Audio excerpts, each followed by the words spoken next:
We spend most of the time here. So he sleeps in there. So when he comes down with round, he has all that. Because I'm in everything.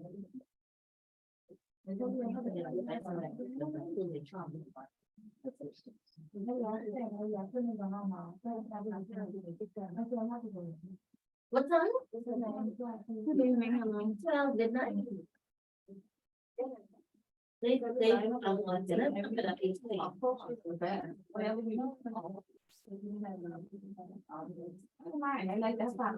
But they're not the ruling out was.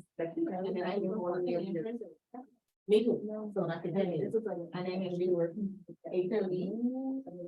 And then work all day and that kind of stuff. And then I'm going to say, I thought this was developing, I'm not gonna.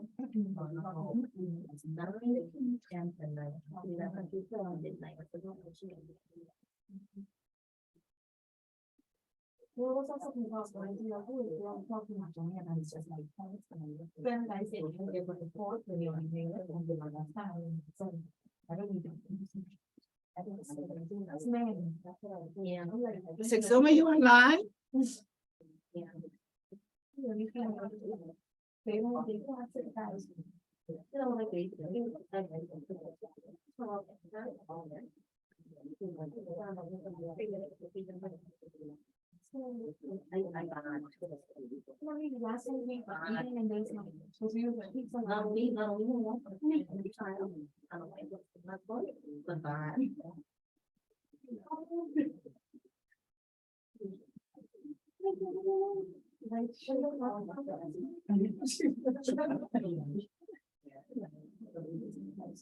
Fun.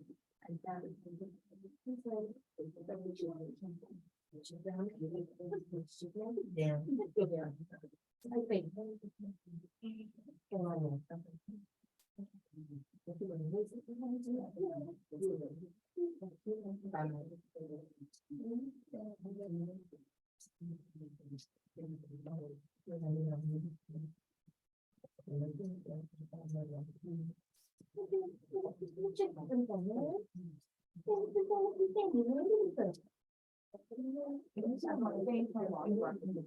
Hey.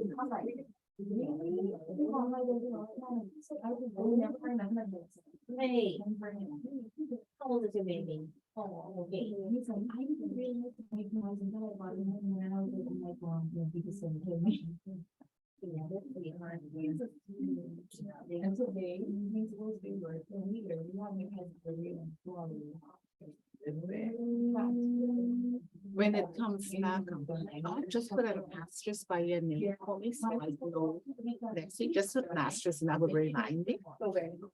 Because, but he's been there I'm sure working with him. All right, it's still there, help me much because this is a, you know, video. Let's see what this says here. Video format. Let's see, play back. Oh, boy.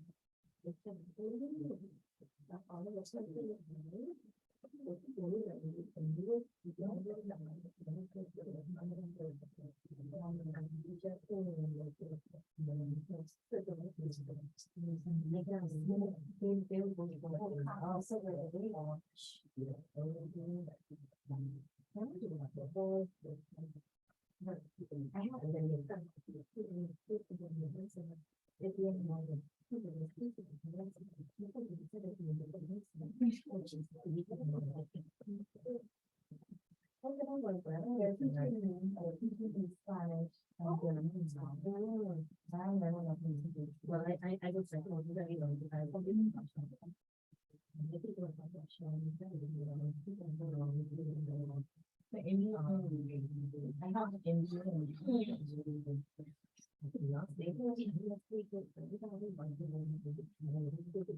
okay, it's 6 o'clock. Everyone signed it. Who hasn't signed it?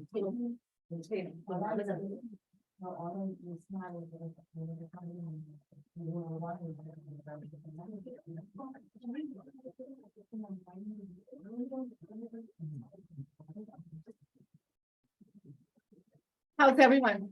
You get them to turn the air down, hey. It's off. Oh, But Oh, good. if it gets stuffy, you'll have to turn on test some air and then That's turn the it. light from up here to the. Oh, yeah, yeah. Yeah, but you know, what the problem is, you know, you get tired and sleepy. With yeah, that's not being circulated. Yeah. properly. But we'll make it through. Everyone had a good week. It's been 6 days since I saw you last. Can you believe it? I'm telling you. Boy, God is good. We're above the earth. I lost a very dear friend of mine yesterday. You know Linda Thompson. Nobody knows Linda. She's been ministry of tourism. Beautiful lady. I see her. She had short hair. She had short gold. Yeah, Goldie. Yeah, Mount Tabor. Oh, She- Linda Thompson, Yeah. she died. Yeah, Linda died. No, she had another ailment. But yeah, beautiful lady. I got that like 7 o'clock in the night. And I Oh, said, "Gee," man. in the morning, I'm like, gee, Lord, no, not today. But no, I guess when the daughter calls, the daughter called to say that mama just passed. And I'm like, Yeah. you know, No, but Yeah. but don't forget not a relationship.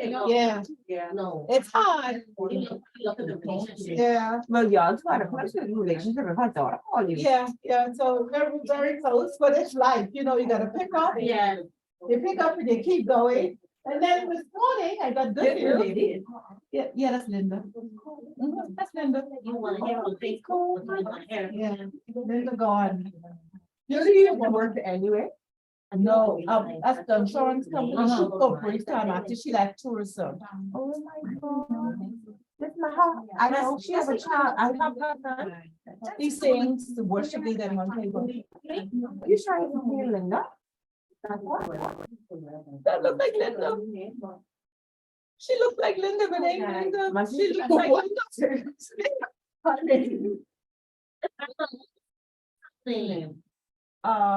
He's not on the defense King, worker. his name's Arthur King, he's worship leader in Montego. So he's not on the defense worker. One of the daughters is a doctor, a medical doctor, one teaches at QC, no one was talking to QC. Yeah. One of the daughters teaches at QC. When you think about when he goes to Thompson, I think he's married. That's my student. Yeah. Right. Yeah. Yeah. Oh, Yeah, that's my, oh, Yeah. that's right. No, this is not, this is the other, this is not. But she looks like. She looks like Linda. She died. Yeah, That's my Keisha mom. yeah, Oh, I got, she have a daughter named Kia. yeah. Kia's out in Canada with her family. Right, in Her husband and Canada, her right, son. that's the Linda and Greg as well as fun. I know. Yeah, but she That, this is Caro. She looks similar She to looks her. exactly Yeah. like Linda. Dying to Linda. And, so you get these things happen, and then this morning I got a call to say that a friend of mine, well, Pastor Mark, so they just got a granddaughter and get it, and they look alike. Teresa had a baby girl, so named after Mommy Ruth. So you get good news. Yeah.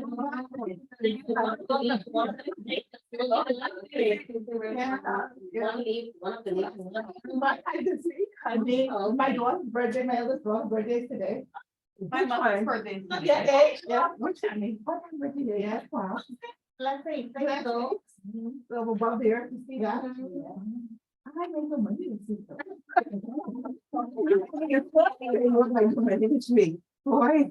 Yeah, something else. Oh, goodness, anyhow, it's good to see all of you. I'm beginning to enjoy the class very, very much.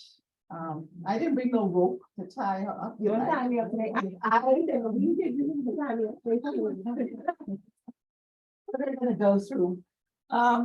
We're gonna finish, we should finish by 8:30 tonight, okay? So y'all work with me. Okay. Because, you know, we take a 15 minutes break, so I have to finish 15 minutes earlier. Tonight, so that would take us to 8:30. Y'all know my husband should be here for that time. I'll call it. I want to make sure. Ms. Rocco, you heard the keyword? Oh. My husband. My husband, and you throw the thing. He has no other choice but to, yeah. So for 8:30. Okay, wonderful. Hey, my cousin to say, I'm at the husband. The husband. Any questions about last week? Anyone remember what we covered? What happened to you? So you got the structure, the type. Internal, external, right, and then internal can be comprised of structure, what other types? Behavioral interviews. No, not behavioral interview. Situational and panel, like what you said, okay? And what did we talk about we talk about external, what type of mediums are used for external interviews? What type of mediums? When you say medium, what do you mean? Like how do they get the people? How do they interview people, conduct the interview in the external? How can you? I think it's very simple, telephone. What else? Yeah, right, telephone, what else we use? Zoom, they're using the device. Okay, another probably, Teams, Teams, so one of those yeah. other platforms. Any other way we can do it? Video conferencing, Yeah. okay, which could be outside the Zoom platform, okay? So there are other creative ways to, conduct interviews, and one of the things that it does, it allows you to go global and not to be confined to a small, your niche, which you're familiar with. So depending on the type of position, you can determine which medium or methodology you're going to use. Because when you use some of these mediums, it attracts a larger group of people to be interviewed because you have a larger pool to select from who have similar credentials. And so it makes the whole process a little more lengthier, but it brings a level of what? Diversity that you normally would not have. Let's remember now when we're talking about, before we even get to interviews, the selection. What mediums, We do internal first before external. you always do internal. First, yeah. Yeah, because you don't want to offend and upset your internal, they should Right. always be considered first. They don't do that though, but No, that's what they you should do. also- That's what you should do. Right, I call it a best practice. That is the best practice. Terminology you may want to get to use because culturally, we can't say you can't, or you shouldn't, or we would say best practice suggest. Okay, so that you I know, like those terminology. yeah, so you're not offending anyone. Because we're never good. She can reiterate it, saying, but if you want to add on, just let them know. Okay, great. So, you don't want to never offend anyone in different cultures. You don't want to make an enemy with the wall with the employee, and that's what you call it. Right, we call it Okay. war with employees you have to work Correct. with, you got that right. Then you want to always be working together to a common goal, because ultimately, you both were hired, regardless of the seniority of your position, to fulfill the mission and the vision of the organization. And to do that, you have to have goals. And to have goals, the goals should be supervised, or the fulfillment of the goals should be supervised to ensure that the targets are met. Okay, and when these targets are met, in most instances, you have more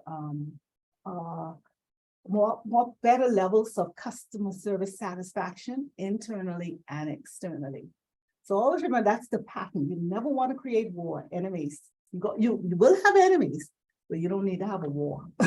Okay, because everyone's not going to like you, no matter how nice you are, no matter how much good you do, what policies you follow. There, you will always have someone who comes and, who's coming against you. That's how God made us. We're all different. Okay. So to help us now to move along, we were supposed to do a personality profile. When we understand our personalities, my apologies. We have two persons on. Who do we have on? Again? Yeah, Just running, how are you doing? we have Azia Bodie. Yes, yes. Yeah, It My isn't, apologies. it isn't two persons. It's It's just, I just was you. saying two person because of you and me. Yeah. You heard what I was saying, though. Yes, I did. Wonderful and welcome to the class. I need to make sure tick your name off on the register. Okay. Okay, so you have the DISC survey, which was scanned to you last week, don't you? Yes, I do. Okay, we're gonna begin with that this evening. Did I give these out to you? No, you didn't. The Okay. time went up. Right, so I want each one of you to complete that. Complete this summary. It's good to know your personality and how you as a person operate, okay? This here, read through it first before you attempt to do it. Make sure you understand what it's asking you to do. When you understand your style, you're able to have better relationships with people. And this particular personality helps to identify if you have what we refer to as a dominance type of style, if you have an interactive style, if you have a steadiness type of style, or if you have a cautious style of how you interact with people. So read through it. Don't attempt to do it yet. Just I want everyone to read through it carefully, review it, and go to the 4 points, the definitions at the back, and then come back and do that. I'm going to give you, I don't think you need this. They suggest 15 minutes, but I think you need about 10 minutes, 10 to 15 minutes to do that. Okay? Madam Exuma, you got me? Saria? Yes, yes. Okay, great.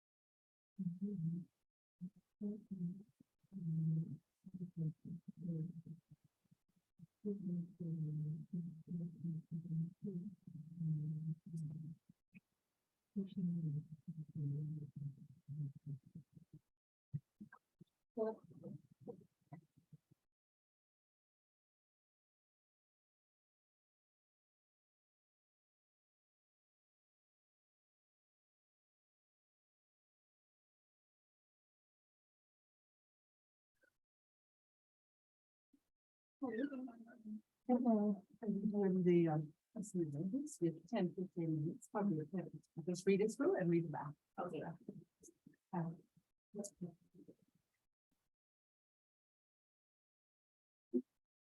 We're doing it. You have probably 10 minutes left. Read the back and front to determining your style. Okay.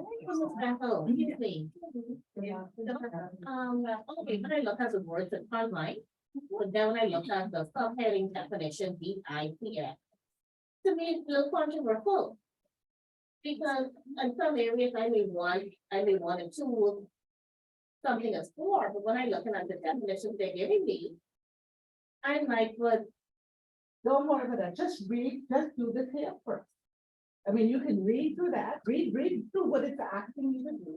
you know, And let that govern you. Let that be at the first page, okay, okay?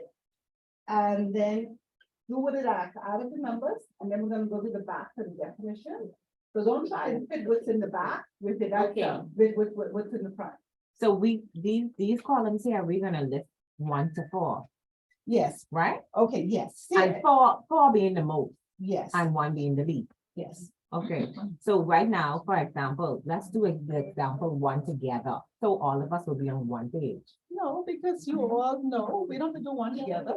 No, you all on 1 page. Just do that. Just talking in impacts it. Discussing it impacts it. Okay, Just do it for me, please. okay, so Just do it for me, please. Follow the instructions as outlined, 1, 2, 3. Just do that for me. 1, 2, 3, 4. Okay, that's what I'm saying. So they saying from left to right. You see what they say? Okay.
Who's that? Who's that? One?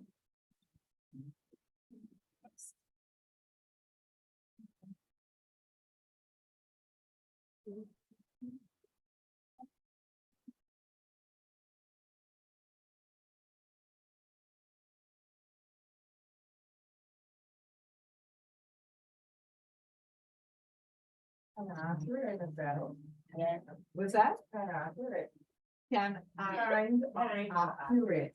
Yes, I am very accurate in mine. I love doing it. It just comes to the perfect. It's amazing. With that, you need another?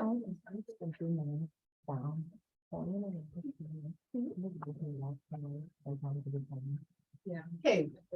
You couldn't write on the side of it because another person comes. Huh? Right? Yeah. Just write it on this. Huh? If you don't have the what, no, this helps you. This will help you, but it's good to have a discussion.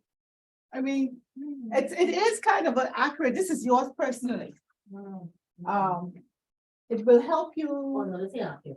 When I first read the first paragraph, and I'm gonna get to the second one, just show me your phone. Let me read one line to you, please, if I may. It says that, Everyone's not finished yet. No. That's all right. Just one line, it's just need to come up. Yeah, just need to come up.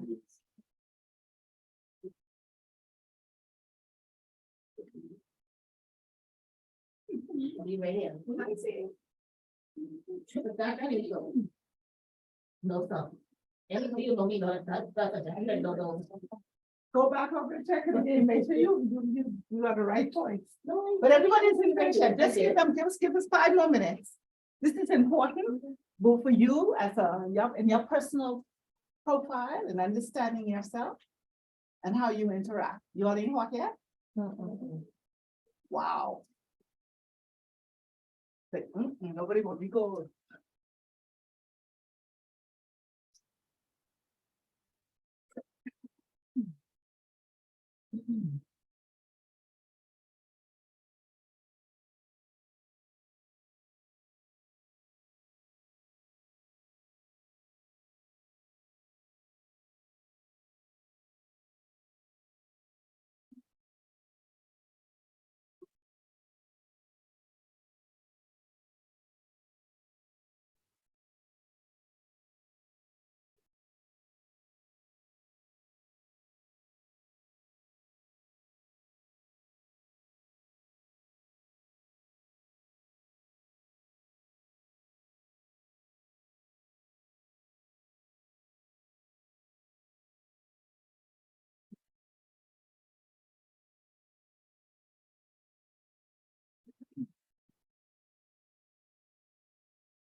Okay, I need you to finish off. You have like 3 more minutes.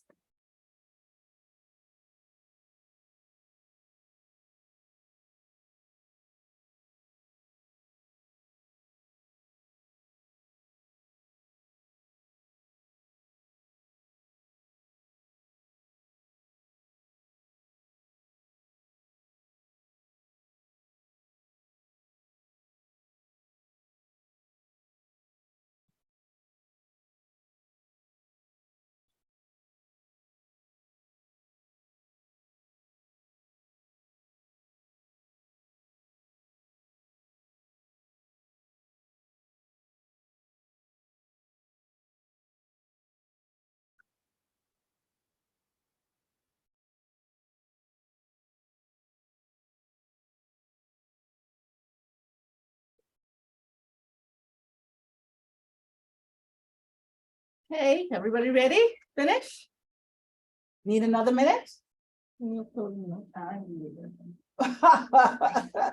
know, there's no right or wrong. It's a professional personality profile. And sometimes when we take a few minutes to do introspection, some realities come to us Yeah. that we sometimes aren't quite ready to accept. I think mine. And I did that. From that same one line, I showed you, Yeah. like, I did some more, Introspection. yeah, and I was like, you know what? Mhm. Yeah, I did think so, being honest.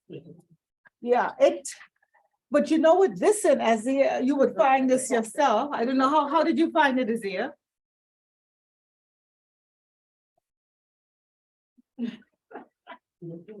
And they keep you involved and engaged.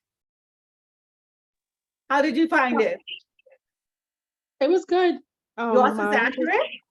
Yeah, it was. It really was. Do you want to share? You want to keep it private? Mine's is C. You're a C, so you're cautious. Yeah. Okay.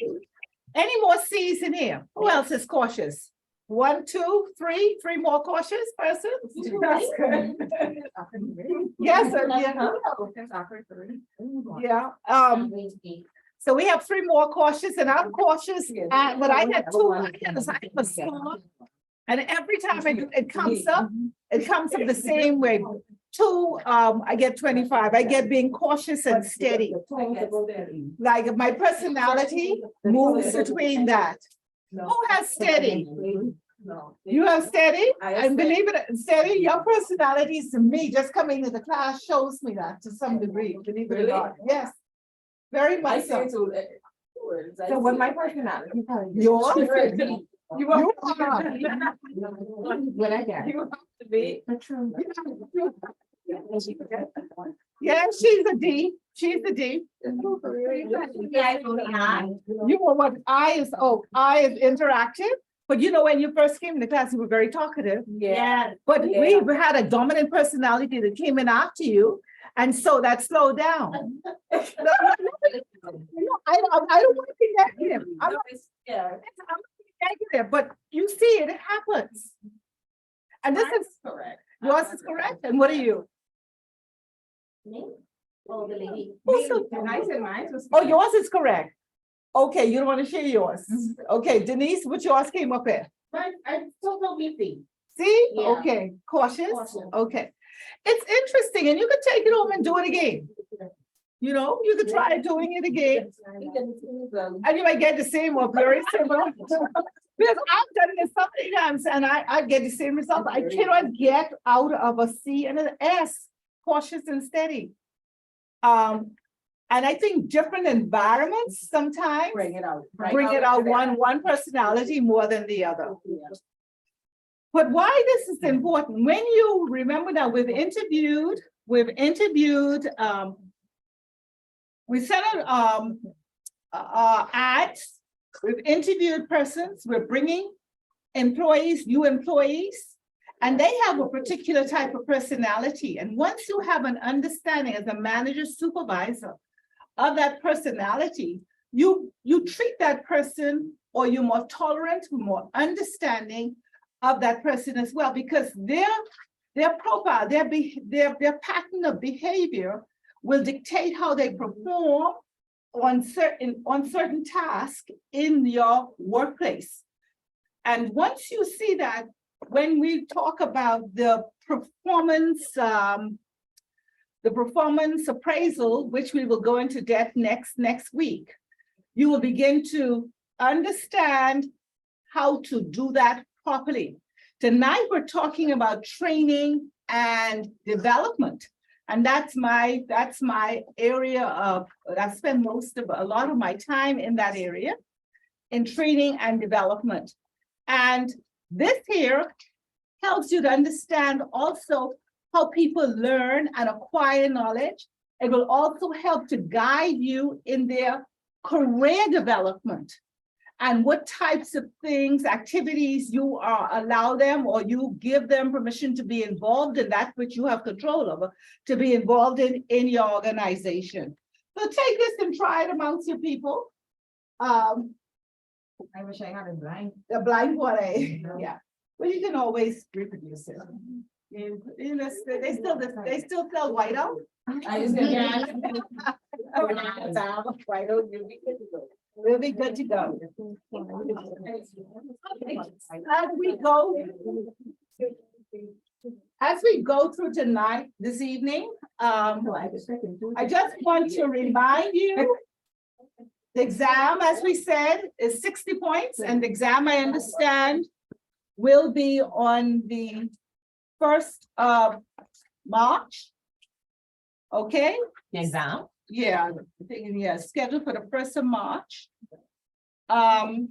Remember, class participation is 60%. Your oral team presentation next week will take the first half of the class. You said, we have 3 groups, right? So take the first hour and a half at the most. Group A, group 1 and group 2. Sorry, yeah, 2 groups, sorry.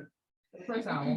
We'll take the first hour, the entire activity will take an hour and a half, and then we will go into performance appraisals in the second half of the class, which is a very critical part of fundamentals of HR management. So we have that. Everyone's okay with their groups? You're working, you're getting together, you're Zooming? I hope so. The presentation, like I said, is to be 20 to 30 minutes, and a summary of its findings to be submitted. And they will be made next week. And the topic that you are working on is boosting employee morale. And you're looking at 3 generations, X, millennials, and Z. The passing grade for the exam, like I said, is 65%.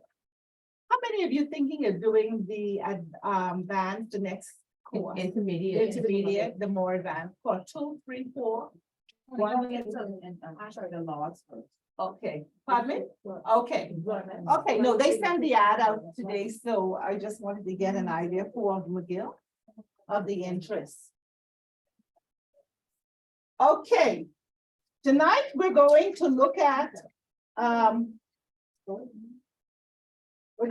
training and development. Hello, let's get everyone's attention. We're going to look at training and development. And there's a section in our text as well, which we will reference throughout this session. You need to come over.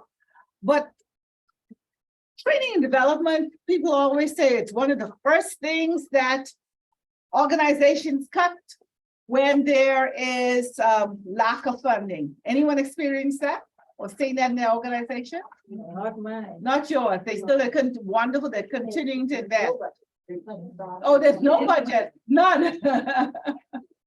You know, the pandemic, when the pandemic came, besides the virus, there just wasn't no money. It was the survival in the country, but now the investment is being made back again in this particular area. So at this completion, I hope several things that you have a better understanding of the types of training an organization or company can offer, and also have a better understanding of how development activities add to career advancement in the organization, and why it's so important as a fundamental foundational activity for HR management. I hope also that you will be able to conduct an orientation of new employees, because that is one of, and how it's done. We're going to talk a bit on what should be included in the orientation, because that is one of the first activities an employee is involved in to be inducted in the organization. And it's one of the main activities that HR management organize, executes, and ensure that employees settle in properly. My question to you this evening, as we move on, is why train? Let's get down some points as to, I keep forgetting to ask them for Marco. Anyhow, why train? Let's talk about that for a few minutes. Why train? To get them on the level that your company need them to be, for everybody to be on the same level. Everyone is never going to be on the same I mean, level. I was gonna finish. Go ahead. Understanding what the company, expects. Understanding, okay, 1, And I said to repeat because, so one is understanding what the company expects. What else? What the company want. Okay, what they expect, what they desire, what they want. Okay, why else three?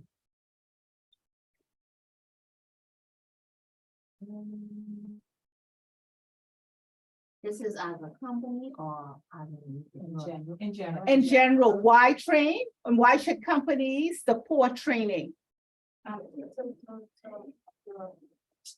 So we're looking for, you see, talent. Identify talent. Okay, progressive organization now refer to HR departments as talent management departments. Okay, and you will see that more and more as you mature in the industry and as the industry grows. It's called talent management. It's actually an organization here now. I'm going to use NIB for example, referred to as the talent management department. NIB. That's the department they have. That replaced HR. So what you do, you manage talent that comes into the organization. Yeah.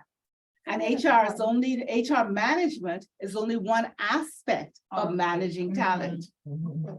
Okay, so why else train? We come up two as that you can come jump in at any time. We'll stop for you. Okay. Why train? Why train? Because you want your employee to be more efficient. To bring about efficiency. Great. Yeah. To see how they fit, really fit. You know? For them or you to see how they fit into the organization, which comes later with development. Okay. Why else train? There are certain jobs require certain, certain skill set and certain, for instance, you cannot be, give an example, you cannot be a certified accountant without going to school, learning how to do it, and learning how to do it. So certain jobs require that you have certain knowledge, therefore training Is required. Exactly, very good. Certain skill sets are required to execute and perform a job.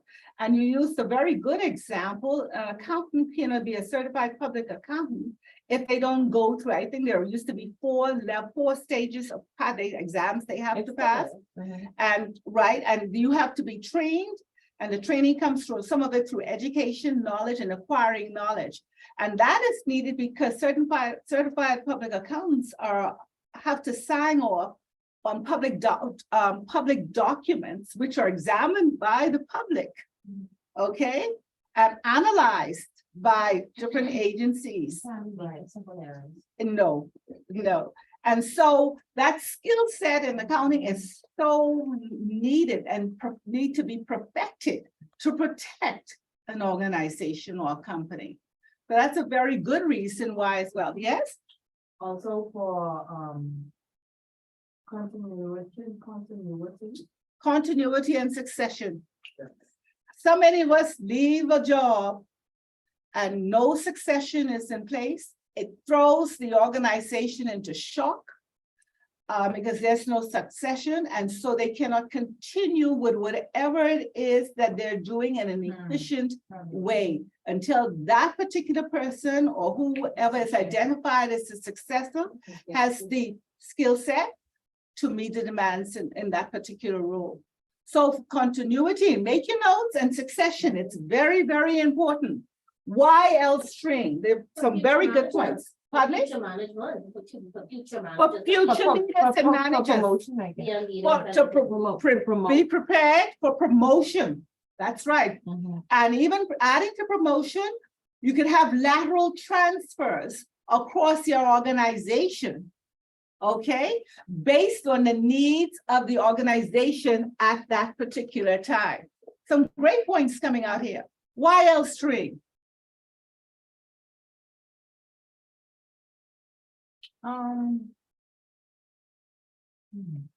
Training is important. What do you call it when you have a department and you train everyone to be able to do everybody's job, Cross-training. cross-training. Cross-training. Because if somebody was to leave today and tomorrow, you can pick up. You wouldn't be at loss. Excellent. So cross-training is very essential that everybody knows each other's job. And in case somebody was to leave, die, resign, however, you're not gonna have that big gap because they cross-train and they're able to do what the Yeah, person was doing before. Excellent, excellent. I always think, I tell you, I think of two things. I think of church. Okay, and this person, I just think of my husband's death, sudden death. And as a worship leader, everybody comes to church on a Sunday to worship. That's Yeah. one of the main things. And Bahamas Faith Ministries, for example, was one of the churches that brought worship to another level in the country. When he passed away, if he had not had a successor or had cross-trained individuals in the church to carry on that responsibility, we would have been, right, stuck and not as effective, okay? It doesn't say that you're irreplaceable, but you're ready to carry on. I also think of Atlantis, right, pass the torch. I always tell you, I think I mentioned this the last time. When Christ's son died, Yeah. 8 o'clock that morning, okay, they were operating, okay? Nothing could stop it, yes? We put that in place. It also motivates employees. Motivation. It keeps them goal oriented and focused, Excellent. working towards something. A future that they can Reach for. reach for. It's inspiring. Yes. It brings a level of, I'm doing something, I'm achieving something, I'm getting better, I'm learning more.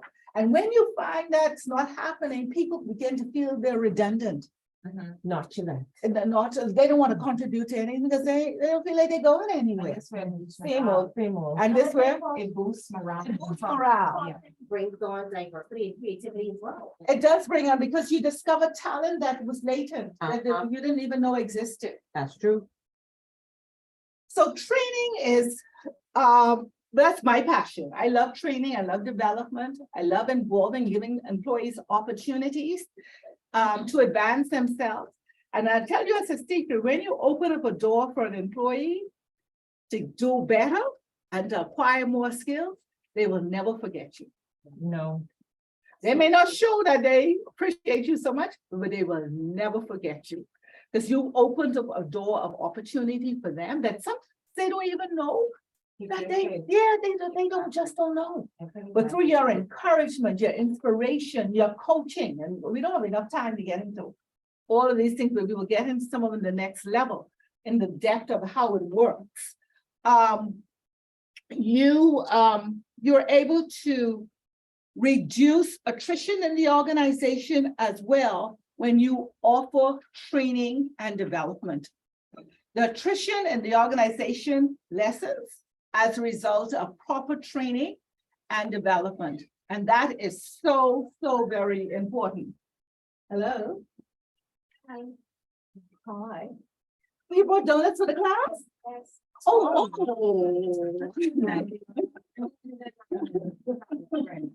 Oh my goodness.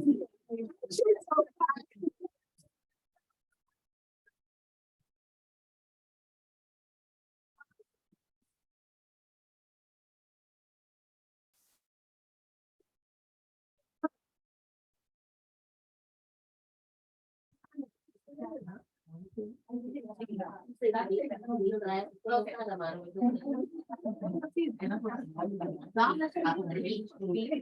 They are made.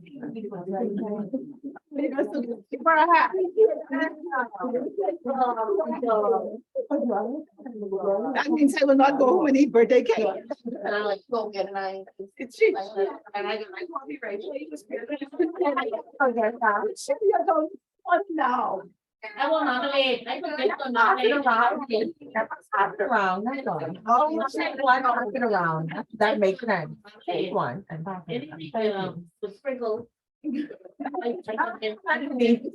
is coming in. The whole thing that is sprinkled, then what? There has to be.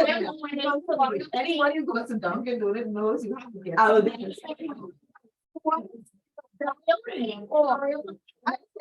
Why I go back now? Oh. You're so kind. Nominate Oreos for me. Oh, okay, email. Nominate Oreos for everybody. Stop from the crowd. Yeah, I should call it up.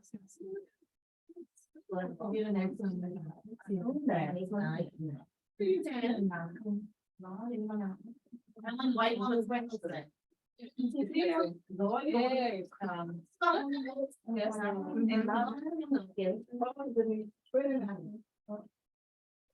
Voila. What you like to put the sprinkles? Voila. I'm not a thing about it now, but back when I have to go one to the. Well, mother.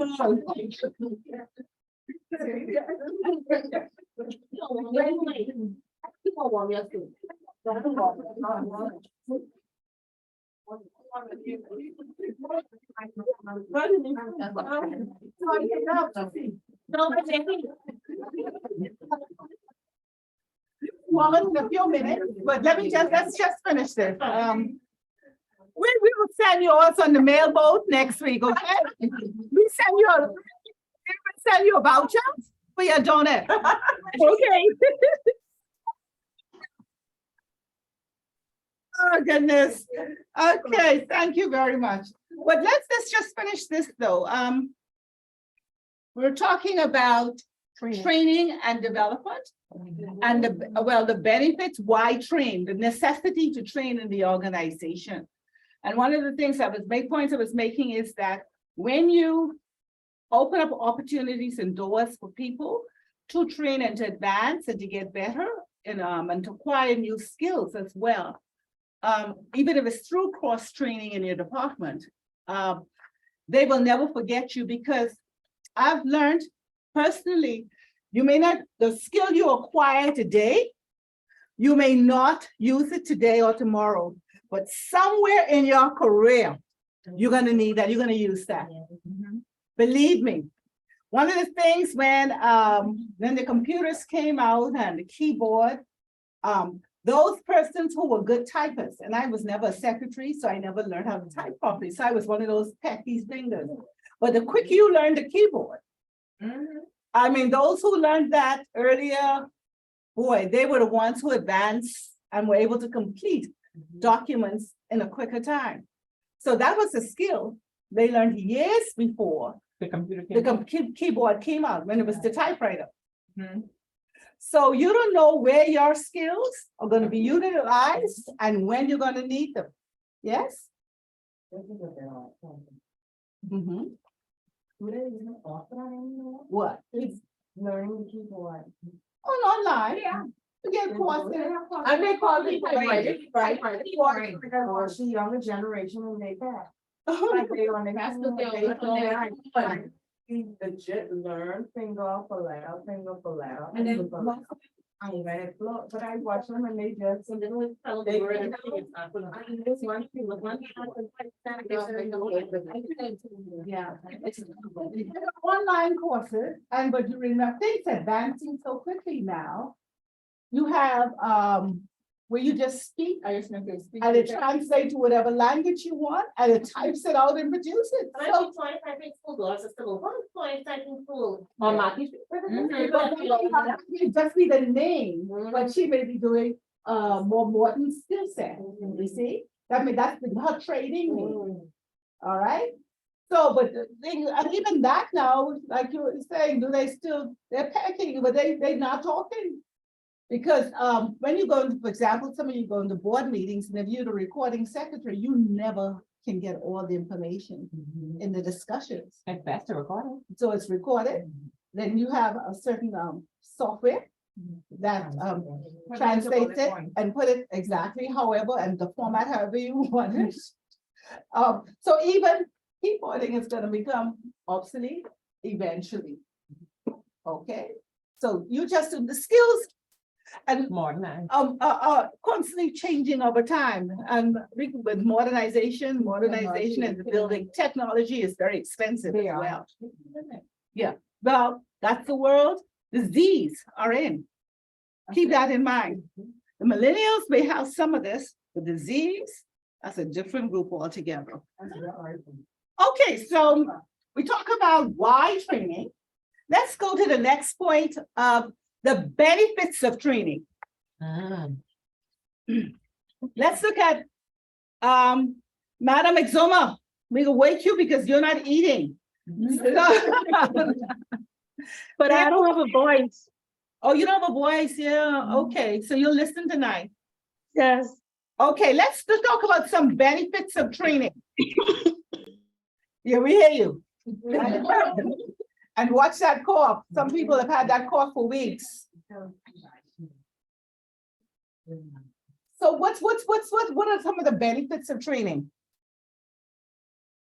Think about it now and think seriously about it. We talked about why train for succession, but think about it now. We think about acquiring skills and transferring skill set. What are the benefits? In other words, how is my organization, how am I going to benefit from training? It helps the staff to stay up with the time. One, okay, you'll keep training keeps up with trends, I would say new trends, advancing trends. Okay, it keeps the employee current. Mhm. And it also benefits, it helps to prepare them for the future. Or a competition. Okay, another two, hold on to 2 points. One, I heard the competition. So it, the SWOT analysis, strengths, opportunities, okay, threats and weaknesses. If you apply that to your competition, you then can become the threat to the next, the competition, because your employees or yourselves would be more skilled, more trained. So you could meet the demands of the external market, and you can meet demands or the unexpected shocks that you have no control over that comes into the organization. And then, who was it? Somebody said something else. I heard a point, why train? Not why train, No, what are the benefits, benefits? benefits of training. Promotion, because in our Promo- work so far, if they know. that You they- promote some within. opportunity was given, and this one person passed the certificate to get promoted. Okay, so it opens the door for advancement and possibly promotion. And I like to put with promotion, lateral transfers across the You said organization. open the door for advancement. Advancement, it opens the door for advancement for the individual, and also opportunities for lateral transfers in the organization. That's one of the benefits.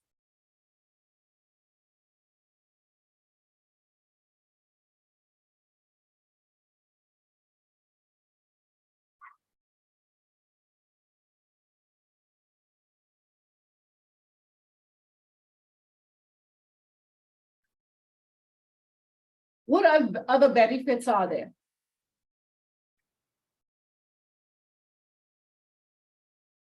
Just personal development.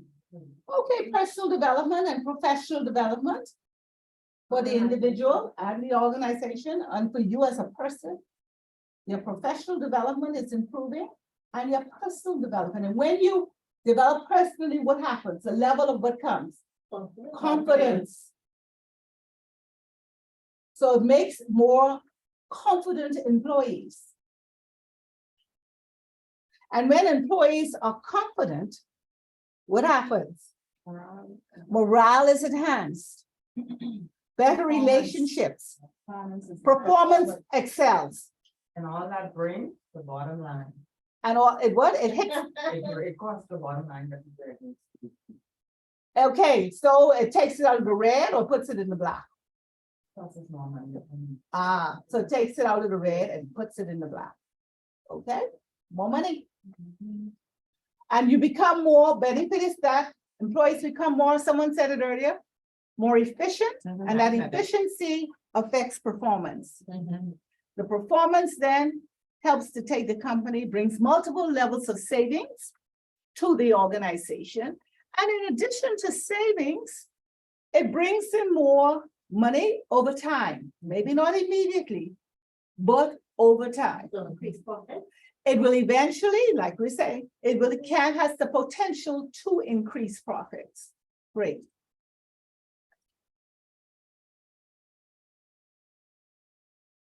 Any other benefits? Can longevity be one of them as relates to retaining staff? Yes, ma'am. It certainly can. People that do the company for years. Yes, I think I didn't go out last evening, but they had the, at UB, they had, the Sunshine Boys. And there was a lady who had started out, tell their story, you know, this is the 50th, anniversary. And so they have these lecture series at UB, so you have an opportunity to go to any of them.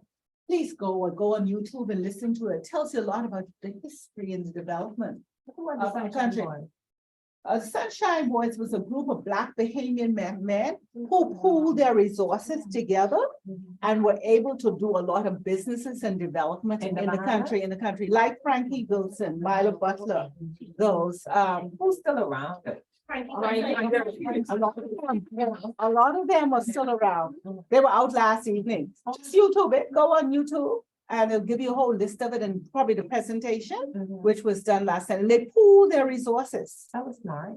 Yeah. It was live on Facebook. It was live on Facebook, yeah, okay, yeah. But they talked about a lady who had been with them from the beginning. She's been with the company 48 years. Wow. That means she's still there. She's still there. And then they turn around, I don't think yes, Is she living lucrative like them? he alluded I hope they get something. in the discussion and said, you see her there, she looks very pretty. She's a multi-million. Good. Okay. So I just put that. Some people do. Yeah, but go look at it. Loyalty. Loyalty. 48 years. So it minimizes, The benefits there, you would take me for 60, I don't care. Yeah. I'd be one. yeah, so the benefits it minimizes attrition. That's one of the benefits. And when there's low attrition in an organization, What's that? attrition minimizes attrition, ATTRITION. But that means few people leaves the organization. And so the turnover is less. And as when turnover is small, less, the company says, because every time you bring an employee in, there's a cost associated with it, a big cost. So that's one of the benefits. What are the benefits? Think through now. Think for me, girl, ladies. Think for me. Benefits of training. Exposure. Yeah. Yeah. Exposure. That's a problem. And very critical. Because I don't know what other organizations, most of you seem to be working with new organizations. But I've been in organizations that I've done training for, and they are so insular. And when they're so insular, their mindset is so small, and they cannot think outside the box. They are so boxed in, you know, the old people say, don't pend in, they penned in. And so what it does, innovation, and it kills innovation and it kills creativity.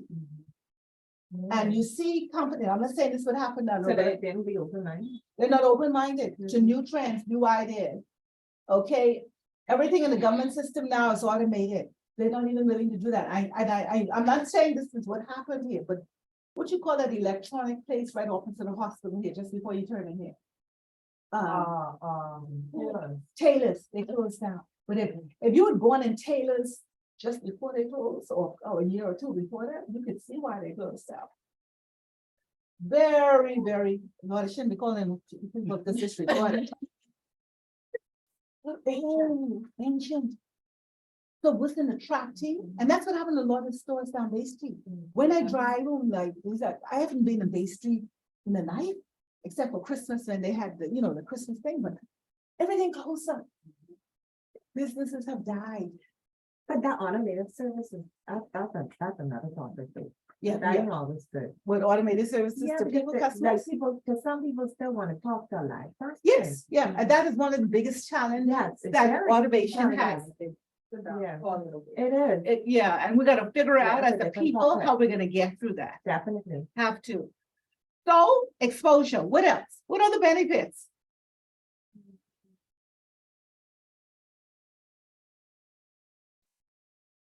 You mean a training?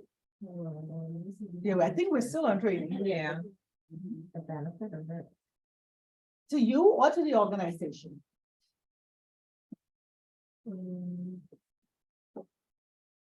I didn't know there's so many benefits of training. Training drives an organization, really. One of the things, it allows, You get Oppor- additional skills. yeah, we said that Yeah, before, it's you get to additional learn skills, more stuff. but also in getting the skills, you enhance your coaching capacity as a manager or supervisor. Because as you're training and exposing staff to other opportunities, you have to mentor and coach. In the advanced HR, we will deal with coaching, or whoever will deal with coaching. But you would find that mentoring and coaching is strengthened and enhanced. And so as a result of that, relationships are built where employees' confidence level rises, but also you as the person who is mentoring and coaching, your competence and competency also improves over time. That's only if you did a good job, right? Well, even if you didn't do as good a job, there are lessons you would have learned. That's true. You're right. So you would know, and I always say, if you don't do a good job, there are lessons learned, so the next time you do it, You go back. you improve Mhm. and improve on it. There's something positive in everything. And that's how I try to live. Look at what are the lessons to be learned. Run optimist like me. And I want to live. Can we add then, since you say the driving engine, can we add that it's the driving force behind sustainability of an organization, keeping the doors open, having the business be able to, Their brand. for lack of a better word, move with the time. If somebody could give me a better word in order to complete that, but it keeps the business, you know, I guess current. It keeps your current fluid. It keeps Yeah. it keeps it moving. Yeah. It And also, keeps- it also gives or keeps the company's brand. When I say that, for instance, with my organization, Mhm, one thing that they're very big on training. mhm. Why? Where do you work, you said? Pardon me? Okay, I'm at Scotia. go show, okay. So Good we get company. A lot of negative feedback, so I just started saying I'm in bank.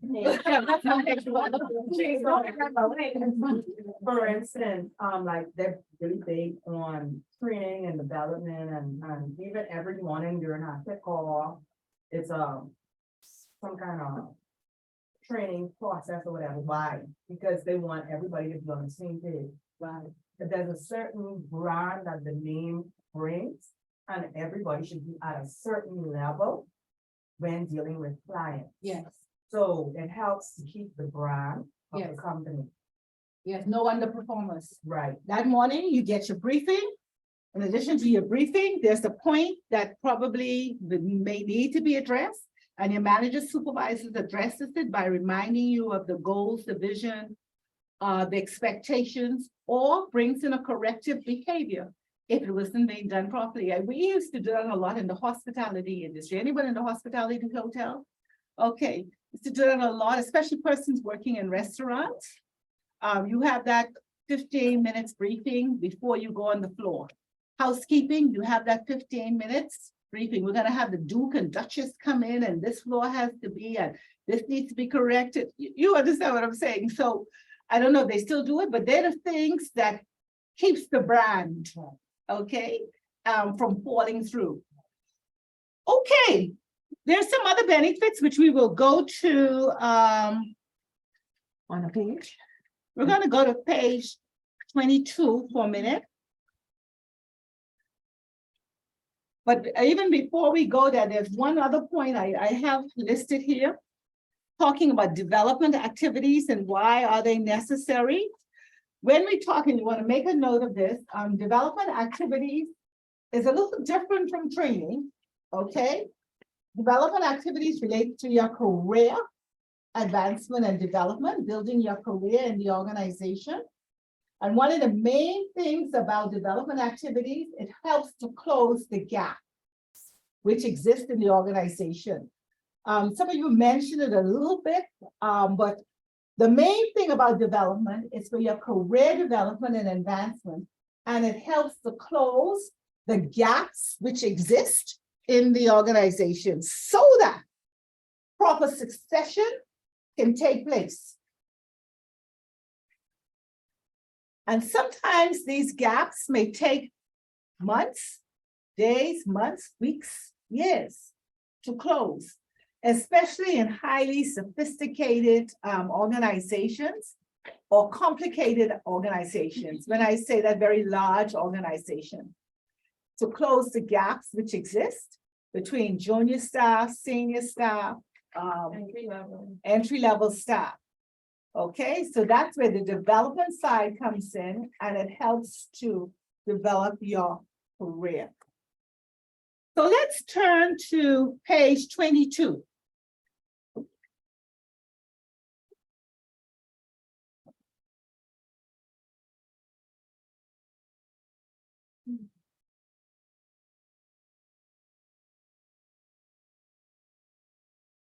Okay, at the top of page 22 in our toolbook, says training and development or talent management is to ensure that staff or employees acquire the right competencies for position mobility. And this is a bird's eye view in addition to what I want this to be added to what I've said. This is a bird's eye view of training and development. Okay, training is meant for operational employees. And remember, you can always write in your book on the side of your book notes as well. Training also aims to develop additional skills. It aims to meet the current and present needs of employees. I think we didn't mention that one. The current and present needs of employees. Training would help to meet those needs. And it's an initiative is to be taken by management to ensure that training takes place. On the other side, it goes into development. And 4 points she's mentioned here is meant for senior development, is meant for senior and executive team. To ensure that it happens, I would want to put that there to ensure that training happens. Its aim is to develop the total personality. So when we talk about development, we're also talking about things like, okay, like I said, when I did this profile, I always come up with being cautious and steady. So there's something I need to do in my development if I want to move out of that. So it helps to develop a total personality, your personality, and it aims to meet future needs of an employee. And the initiative is taken by an individual. Now, what is meant there is that when you're talking about development, it's not necessarily the organization's responsibility to initiate development. You have to have the initiative from within you to want to develop and to advance and to learn and to gain more. So I don't sit down, I can't see nobody. To gain more. So development is critical here. And then at the bottom, it shows the relationship between training and development. And we'll get to all of this, some of this next week. It evaluates performance. Then it goes on identify training needs. And then after you identify the training need, it establishes objectives. Well, that's the goals and objectives. And then once they're established, you can develop or select what training method you're going to use. Then you conduct and deliver the training. So this is showing the pattern of the relationship between training and development. Go to page 23. Now I'm getting hot. I don't know what you are. Yeah, I'm gonna turn it for a few minutes, then we'll turn it back off. Training development is vital to the improvement goals of an organization. Competition and business environments keep changing, therefore, it's critical to develop and hone new skills and continuously engage in lifelong learning. I want you to make some comments on that comment. I want you to put a few comments on this one. The HR role to plan and administer programs to ensure employees have the skills and knowledge to compete effectively and meet the organization's business objectives.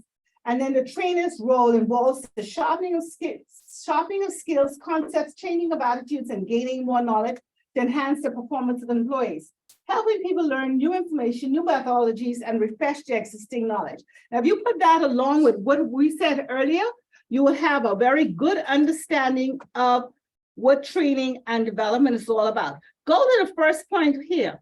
Training and development is vital to the improvement goals of an organization.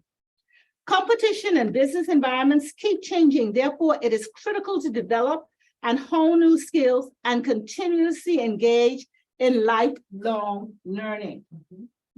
What are your comments or thoughts on that? I want everybody to write your thought on that particular concept that's being offered right here. Be right in attendance. For a few minutes.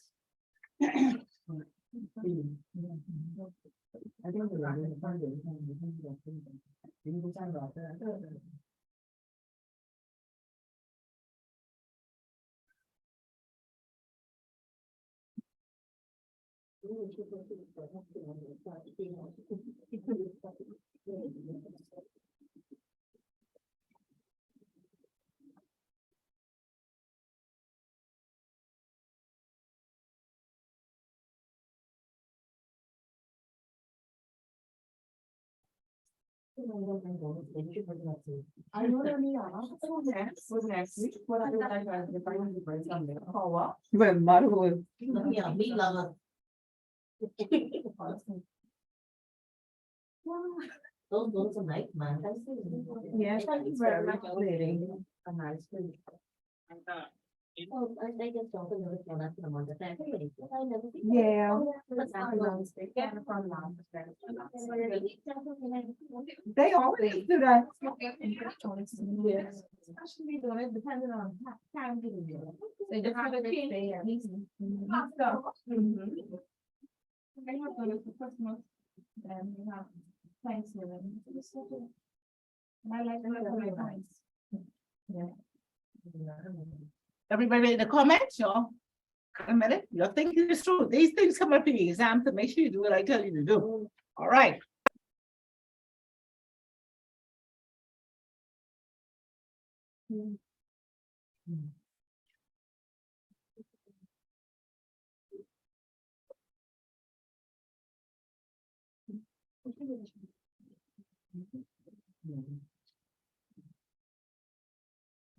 Okay, as you do that, when you do that, let me give you 2 points to write down as well, okay?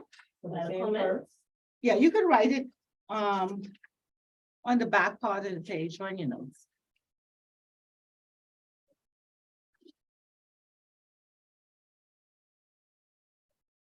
One point I have here, and you write this down, training is a process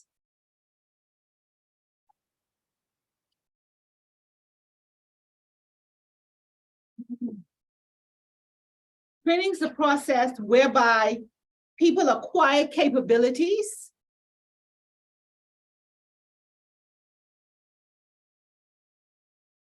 to aid in the achievement of organizational goals.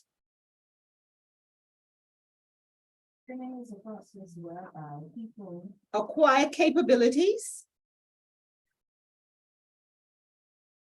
to aid in the achievement of organizational goals.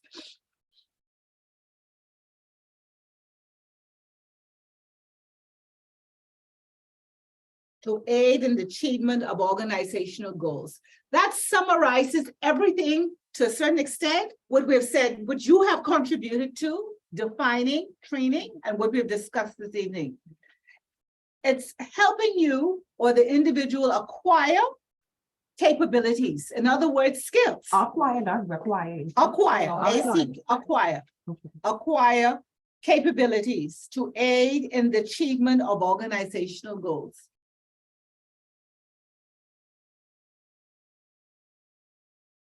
Okay, and the second point, which I have noted, is that training provides employees with specific skills for use on their jobs. Training provides employees with specific skills for use on their jobs.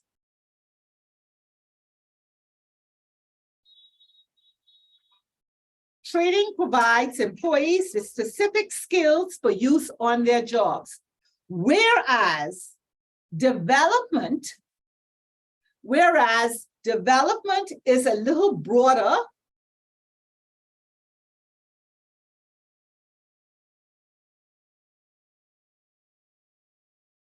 Focusing on individuals. Focusing on individuals gaining new capabilities.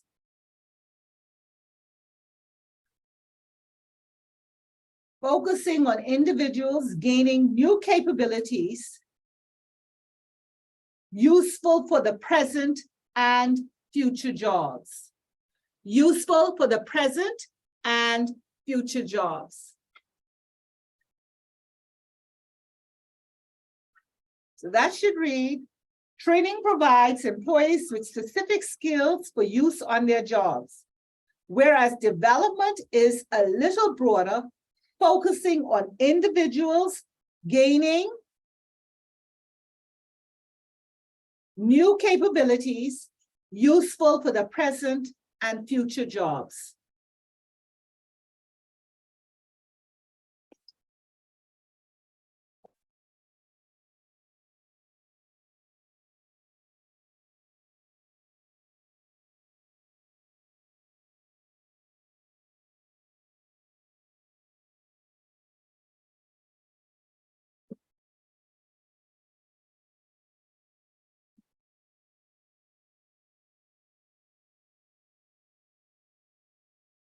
Now, we're going to go to page 24. But before we get into the depth of that, I want to share with you some other information which is going to help you. There are two types of training, and I think I mentioned that earlier. There's internal training and external training. There are two main types of training. There's two types of recruiting too, internal and Okay, you get it. You got it. Exactly. So we're talking here now about internal training. And when we talk about internal training, we're talking about, it's not necessarily limited to technical training and then, technical, like some technical skills maybe in engineering department, showing how to do plumbing or carpentry, dealing with broilers or, painters or computer tech person. So you have that type of technical training, right? But there's taking place and even with accounts, there's certain skills in that. So we call all that technical training. But in organizations, there is what we call informal training. Have any of you ever participated in any informal training activities? All the time? How does it make you feel? Are you aware that you're being trained? Not all the time. Yeah. Not all the No. time. No. Because It- it could just be a simple conversation. And at the end of that conversation, you can take away a lot, because you're not really looking at it as screening. You're Exactly. expanding, your mind is growing, you're seeing things different, but you're not taking it training, but that's. Informal training taking place in the organization. That's why you gotta be friendly, you gotta participate. You don't get up in people's business or your personal business. But the informal sessions that take place, sometimes what you all refer to now as the huddles, that's what you call it, right? We're gonna have a huddle this afternoon. And you learn from that. Someone may have had an experience within that day and they share, and someone within that group may suggest a better way or more efficient way to deal with that particular, or to have dealt with that particular situation in the event that it happens again. So you have huddles, what you call, you have informal gathering, you have discussions, okay, where training is constantly taking place. Even as simple as how people present themselves. That's, and as a leader, you may have a brand or image that you want your staff to adopt, but you don't have to push it down their throats. You do it demonstrated by you being the example.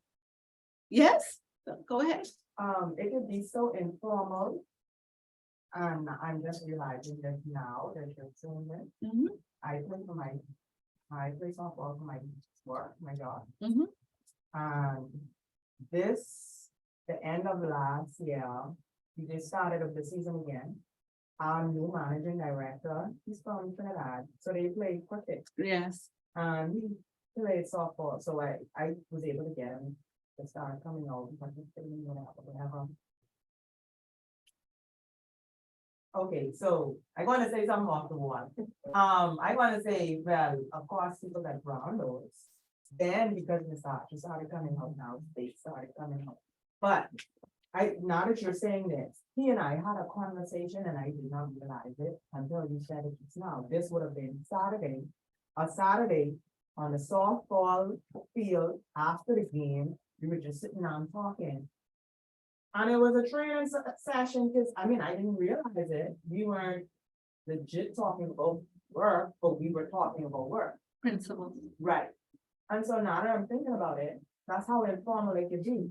If we weren't on the job, it wasn't a 9 to 5, it wasn't on work. Exactly. But we were having a conversation and it was a meaningful conversation, so it was a conversation. Excellent. Good example. Being involved and staying involved informally, on the ball field, in the swimming, on a swimming competition, traveling as a team to play bowling, basketball. I see UB just went, they had a softball team went to Miami. Yeah. Right? You'd be surprised what those ladies learn from each other. Some of them may have never even traveled before. You don't know. You don't know. So people some of them may have learned may have been impressed and learned how to travel in the process. So there are always informal ways. Some people are from homes that they don't know how to even eat with a knife and fork, and they come into the workplace. But you have lunches, you have sit down, they learn how to utilize their utensils properly. And as people are progressing and being promoted, there are basic things you need to know. How to dress people properly, how to dress properly, appropriate for different occasions. So there are all sorts of informal training taking place in the organization internally.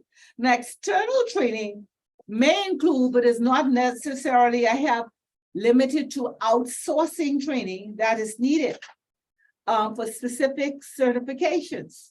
That's not the only external. This is an external activity here for your respective workplaces. But it can include looking at training responsibilities, okay? You're learning what, as an HR manager, supervisor, basic fundamental activities you should be executing in your respective organizations. And you're learning that from an external environment. So there are so many things that you can learn in an external environment. Sometimes organizations do not have the skill set within the organization to deal with a new need that has emerged. And sometimes that's why you have to bring go to an external training, whether it's online, whether it's in another country or another location away from your workplace, so that you can acquire that skill or understanding. And that takes place a lot in banking, especially in the Caribbean region. A lot of that takes place. I know banks send people to different international courses or training so that they could understand the new international protocols which are required for them or which they will be participating in. And that's normally done by an external, regional, or international facilitator.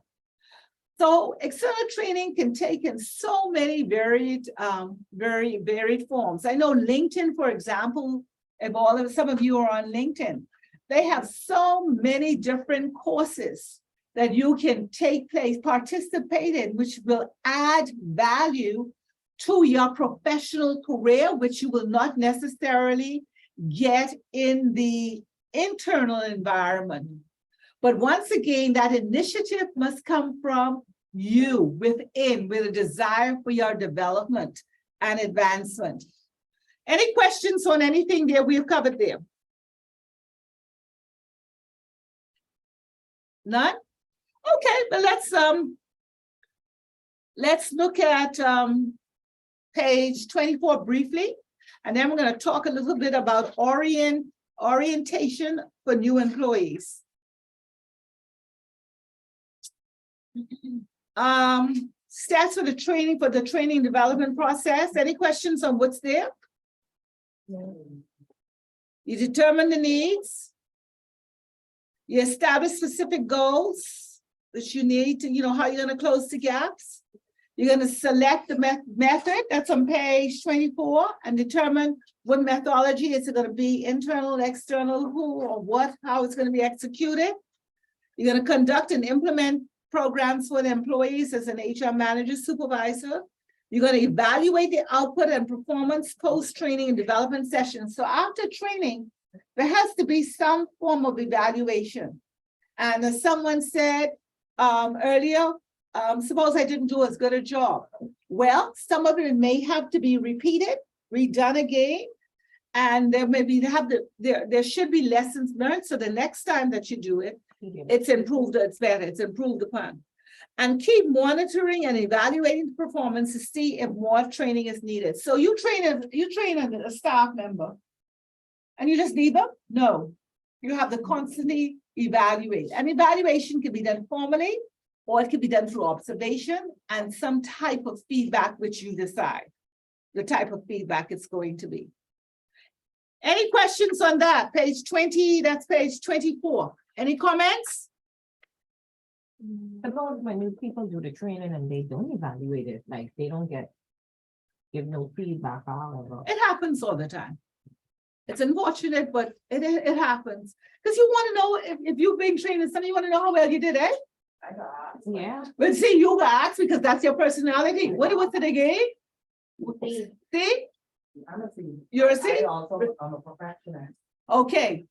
That was what is the characteristics? Not The the same. over. 23 to 3B.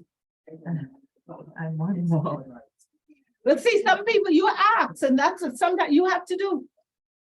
You have to ask. Okay, we've gone through, well, to some degree. I don't think there's nothing else to add to the top part of this here. We've talked about all of those. And the comment here on page 25 of the middle section, discussion notes, talk about training refines talent but does not create it. Talent comes with it. Talent what? What's that? Comes from within. Talent, you have, and some of us, we all have some natural talent Right. and ability, and we're prone to different areas, okay? And that's why your profile and taking other types of profile helps you to find your best fit for the organization and what you're good at. I see some children, they're geniuses with maths, with numbers from young. There's something about that, you know, and some children are just so kind and gentle, spirited. And you see that from, and some are bad, yes, mischievous. You know, the word of God says they're born with that in them, right? But some are just extra mischievous, but you have to hone it in properly. Okay, so let's go to, we're going to induct an employee. The question is an example of a training process induction.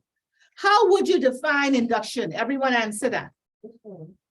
No, on page 25, just at the bottom. Yeah. So just put in, how would you define induction? We're gonna come to that in a minute. I call it orientation. Just write in that, so one sentence, how would you define that?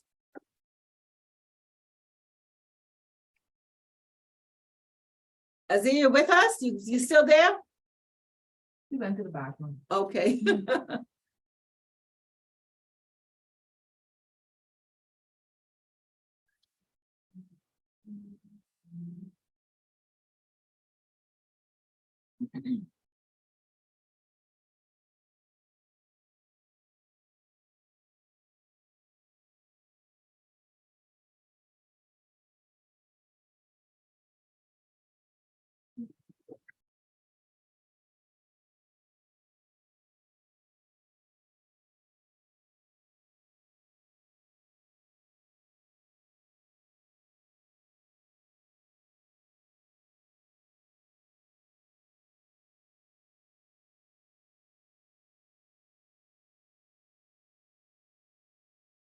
And when you've written that, compare what you've written to the comments right underneath it. See how yours align with what is said there.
So we're gonna go from here now and do some work together, groups in a minute. We're gonna talk about induction. I prefer to call it orientation of new employees. The orientation of new employees. It's a very, very, very important thing. And anytime, whenever you all get to be in charge, even if you're in charge, make sure that new employees are oriented, inducted properly into your organization. It becomes a nightmare sooner or later. Sometimes 2 years later, they find nobody never told me that. I can hear it now. I didn't know, nobody never explained that to me. I really didn't know, yes. I'm in a company that's just signing up here. I have a manager who's been with the company for 20 years. I have a manager who's been with the company for 20 years, and she's head of our customer service department. And initially, when I came into the company, I came into the company unaware of what the company actually does. And because I found out that she was with the company for so long, I took the time and I went to talk to her to try to explain more into details, what they do, because this company is just, each department worry with their own department and everybody don't mix, but that's not me. I'm not that type of person. If I'm gonna be HR, I need to know what's going on in all departments. That's me. So she gave me a little rundown and I'm like, okay, this is not gonna work for me. I said, because bringing in a new employee, the first thing I need my employees to know is what they're getting themselves into. I need them to know what this company is, what we do, what we expect. I need that. I said, where's the training room? Where's the PowerPoint presentation for them to know? She said, oh, sweetie, wrong company. Just so you know, when I say it's gonna be the one time as I'm finished. Because you can't do that, because you're gonna have turnovers, with people coming in, they want the job, but when they get in and they understand the environment, a lot of people aren't going to stay.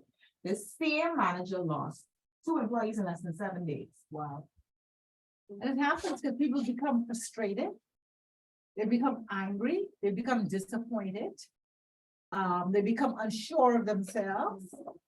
And you lose them, they'd rather not be there because it's often an indication of how the organization operates and moving forward. You smiling, Madam Commonwealth. I can tell you, manager, but you know what we're talking about, right?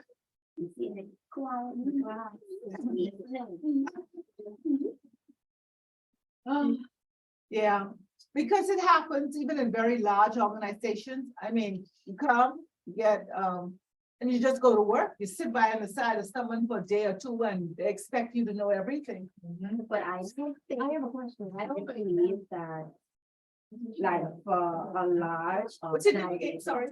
Beneath. Danique, okay, go on, let's have what Danique has to say, go ahead. I don't believe that even within a large organization. For example, the Commonwealth, I give my orientation, I give my orientation at the training center.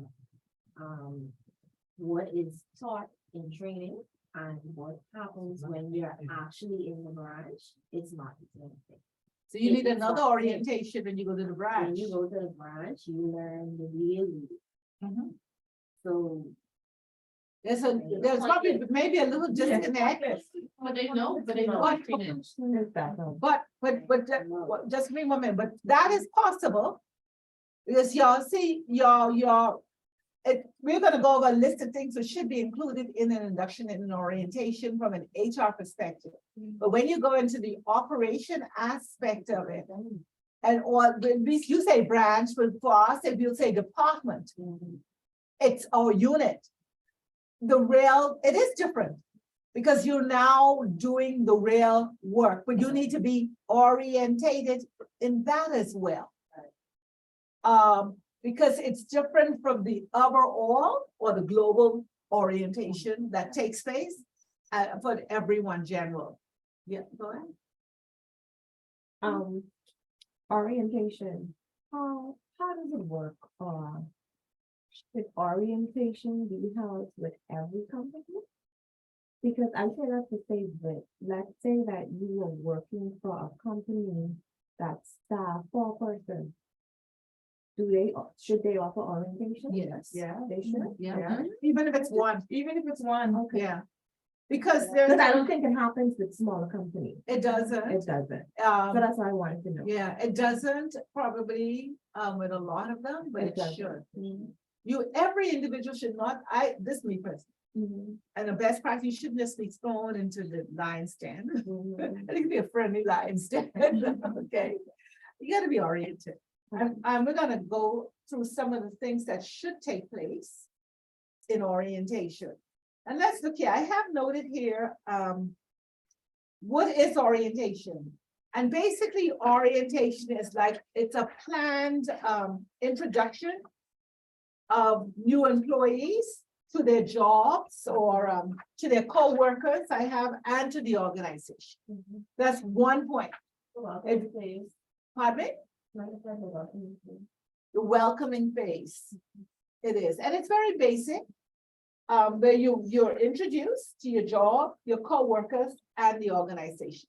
The welcoming stage. Now, if you go to page 26, yeah. Let's look at what we have listed here. On, at the bottom of page, page 26. Talks about benefits. Okay. And these benefit talks about encouraging two-way communication and team working, allows objectives to be set. Good work habits are established. If they're discussed, employees are kept focused and busy. New employees is made to feel welcome, and clear expectations are established. But what I want to go, and we're gonna come back to 26, flip over to 27. I'm gonna expound on this a little. And we can write the notes down underneath this, but it talks about what it does, what it provides. It provides an understanding of how job performance contributes to the organization's success, how the organization products or services contribute to society. Information about matters of concern to new hires such as working hours, pay, medical benefits, etc. Also information and policies, procedures, rules, and regulations.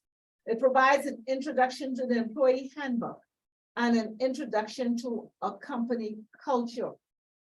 Now, let's talk about, because I want to expound on that a little more. And tell you about some things that I found worked very effectively within an orientation process. I believe that all senior executives and managers should be introduced to the new employee. And that could be done in person. It can be done through a video. We used to call it a slide presentation, but a PowerPoint presentation. But people need to know who their senior executives are. We need to know the whole organization or the job chart. Yeah, right, and that's one of the things. So they should be introduced to the senior executives. And then they should be introduced to the manager of the department, the respective department that they are going to. So if we have 5 new recruits, maybe we have 10 departments, at the minimum should be with at least the 5 new recruit department, respective department head. There should be a representative of that department in that orientation, so that person knows the link. So who would go to? Exactly, who to go to or who they are going to. Right. Or the organizational chart will, the general organizational chart, I'm gonna come to you in a minute, will show the reporting structure overall, okay? But when you go to be inducted in the department, then it gets a specific organization chart for that specific department. The supervisor. Exactly, the reporting structure within that department. But generally, in a general organization, you will get the organizational structure of the entire organization, which basically will show your senior executives, not necessarily their names, okay, but it'll show their position and their position titles. And if we get more details, some people put the persons who are presently in those positions, because they are changeable, they're not permanent, right, in an organization chart. So you have those positions and the reporting structure of the different persons, and for larger company, the divisions, and how they are reporting to the CEO of the organization, the line. But when you go into the department, then it gets a little more specific for that particular department. That should be part of the organization, the induction training. Someone had there, who's gonna ask a question, was actually, who, sorry? Me, Who's me? Oh, Denise, I wanted to make a comment. go ahead. You, said something about, at the induction phase, right? Oh, orientation, yeah. Yeah, I wanted to say something. I know of an organization who actually does that. Even at a promotion stage, depending on the level, Okay. you would receive a reporting from the CEO Yeah. and the CEO will congratulate you and then introduce you to the other level. I guess because you reach a certain level, they'll introduce you to the other level, the senior management or executive team. And then you get to see the faces, you get to see the position. And some of them, they even tell you a congratulatory message. And some of them, you just see the slideshows. So they even do that at both phases. Wonderful, that's excellent. That's very But good. that's only for upper management, or they do them with a line? Everyone coming Like in I the said, depending organization. on your level Yeah, of that's when you what I have been say. promoted. But it's still an induction. I mean, it's still something being, introduced, because then at that point, you will need to know who you're closely working with more and more intimately. And they do that. And it's very good. I think that's very good. It's probably harder for smaller organization than for larger. But even for small, I think it can be done. Yeah. It's very possible, and I've done it in different size organizations. But you have to be creative, because at that point, it may not, it's just probably an excitement to the new employee, but they probably remember half of it. They can never say that you did not introduce me to. Okay, so you have that. The welcome, the organizational chart of where and what is what, and structure. And then you have the vision, the mission, and the goals, company goals, objectives. Vision, the overall vision is general statement. Then you have the mission, how the organization will achieve and fulfill that vision, which is called the mission, and that's the mission statement. And then you have your goals or expectations, some people refer to them as. And in most instances, I know a few years ago, companies were posting that everywhere, wherever they had their business license, they would put their vision statement, and then they would put their mission statement, and then they would put their goals. Any of you seen that, those posters? Yeah. Okay, so those employees should be made familiar of those things as well in an orientation. The organization vision, mission, and goals. And then when they go into their respective department, there are also departmental goals, which they should be made familiar with, because their job ties into those departmental goals, which tie into the organization's overall goals. So you see how it's all tied together. This should also all be a part of the orientation. I also believe part of the orientation process should be a walkabout, if possible. And for those of you who work for international firms and agencies, it can be done through a video. Well, even in PowerPoint. Okay, or some people are now creating movies. And you can create a movie yourself as an HR manager about your organization. And as we're reminded constantly that we're an archipelago, we don't just have probably, let's say banks here in New Providence. We don't just have stores we have stores in other islands. They can all be done in a type of a movie, video, PowerPoint, and you show that at your induction orientation as well. So the walkabout, whether it's virtual or physical, I believe is very, very important. Yes? I wanna add, separate apart from walkabout, I know that, especially in branches where I came from, when new hires come in, we actually do, although there may be certain times of the year when drill should take place, whenever new hires come on stream, a surprise drill always takes place. That's part of health and safety, and that should be a part. So you have a health and safety representative in your orientation as well.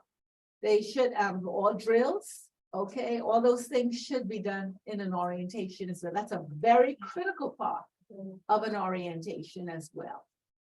The policies and procedures overall, okay, can be explained. And that normally is done through visitation of an employee handbook and code of conduct, okay? Which is normally a part of that. I believe that everyone should be issued that at an orientation, and there should be a sign off that they did receive it. the employee handbook, and it's their responsibility to read through it. You can highlight things in it, and it's not very difficult to do, you know, you can actually make an employee handbook for small companies and have them sign off that they have received it. So that's also a very, very important part of an orientation. We talked about health and safety. That's an important part of it as well. If you are in a unionized environment, I believe that an opportunity should be given to unions, presidents to come in and invite you to be a part of their union. So what being a part of the union or what the union's role is in the organization. That should also be a part of the orientation. Another part should be a representative, I believe, from the security department. Okay, who goes over security overview, breaches of security, make you familiar with the breaches of security, so that you are familiar with the expectations, should also be a part of the orientation. So the orientation will, if those things are included, it will make the employee more comfortable. In addition, you can go over benefits, okay, general benefits that as a new employee, you are I don't want to say entitled, but for lack of a better word, that you are now part of as a result of being a new employee of this particular organization. I believe that all of those things should be addressed in an orientation. If you go,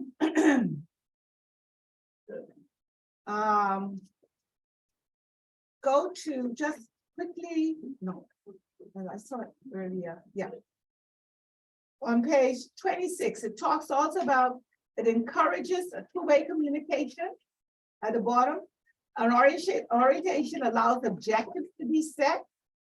And I wanted to go to that because when you join a company, part of the orientation should give you the opportunity to write down your expectations and your goals that you are now setting that as a result of being part of this new culture. So that is what takes place in an orientation. So we've put out the ad, we've interviewed you, we have selected you, we've made an offer in writing to you, and you begin your first day on a particular date. Prior to beginning that first day, going to your respective department, who you report to, there should be this type of orientation for you as an individual. And that's why sometimes employers, they hire at specific times in the month so that everyone who's coming to the organization comes in on that particular day. And you have a general orientation for them. Any questions? Because you're going to do an exercise now for me in this. Any questions, any comments, so we can keep you awake. No, we're awake. Okay. Any questions? No? We're going to prepare an orientation checklist now. Now that you know what an orientation is all about. And we got two groups again. One can come to the front and one come to the back. We're gonna get in a huddle. We have so many people, 11, one group that have 6 and one that have 5. Apple, orange, apple, orange.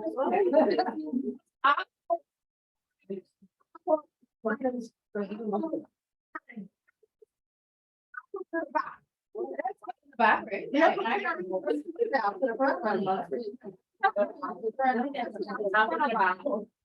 to the back, orange to the front. And huddle around the camera, so Madam, right around this area. So we could have Madam Exuma being a part of this. Orange. Orange, come on, Orange, let's go, 5 of you. Come on, let's go. Listen, you're preparing an orientation checklist. Come right on this so she could see you, okay?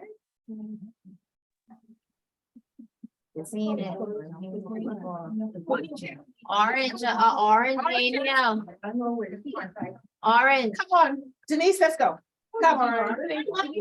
She's orange. Who's she? Right there to the bottom. No, not you. No one. Tatum.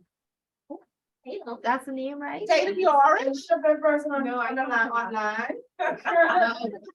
Let's go. Okay, all you all, we gonna fix you, we eat all the donuts. Preparing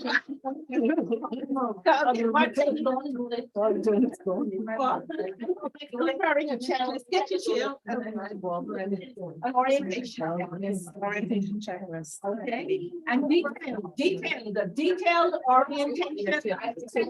Let me get next one. Yes. This bad. You can't get me on, you have one there? Can I say? No. I can't pass it. No. You don't run my classes. But you got 10 minutes.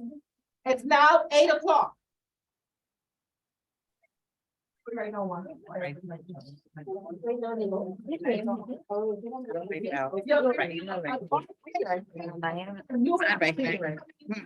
Just for one little thing.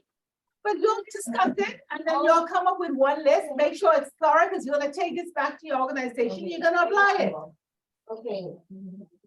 All right. Let me get this back. I'm gonna go. So I think the first thing. I can have my phone now. Yes, sir. This is like an email.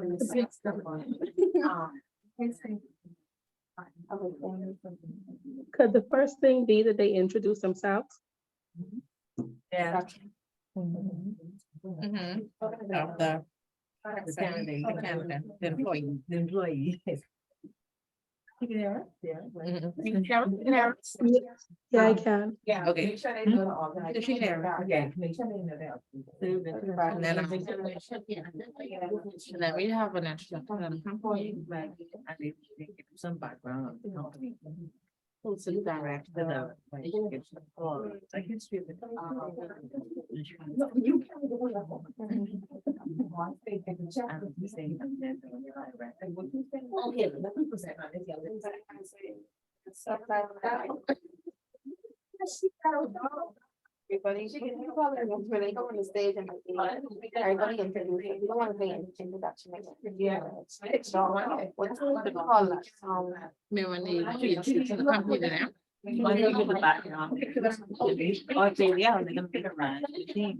Yeah, like bring your own.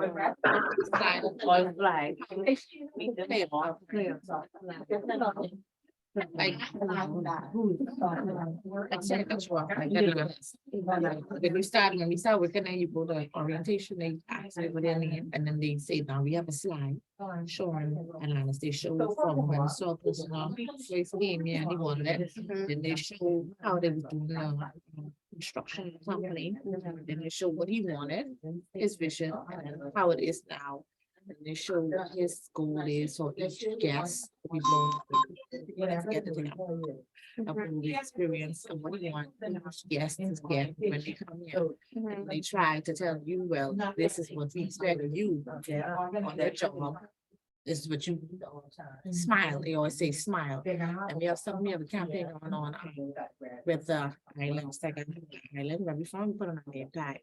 So they say that would help the guests, you know, Bahamas and heart, you know, they'd have the guests back. So what is Sanders? And then tell them Sanders is where I'm from. Yeah, that's what they play in our whole PowerPoint then. So I give them understanding of what the company really working and what they expect.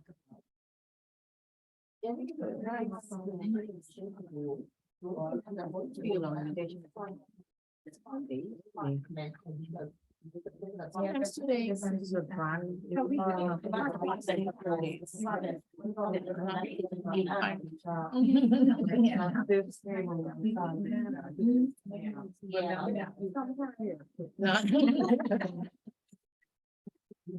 Okay, so For our next one.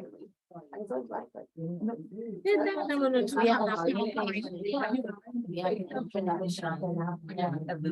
only thing we have to class introduction. Of the person, of the person. Of the candidate.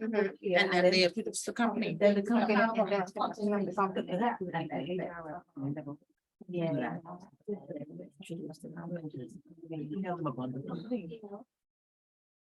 What we good is we should have a company. Let's see, we should have a company. We should come up with a company.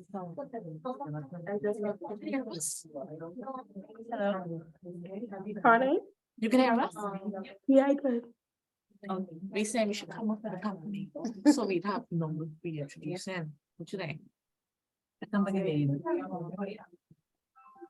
Sorry, this is my daughter. Sorry, Our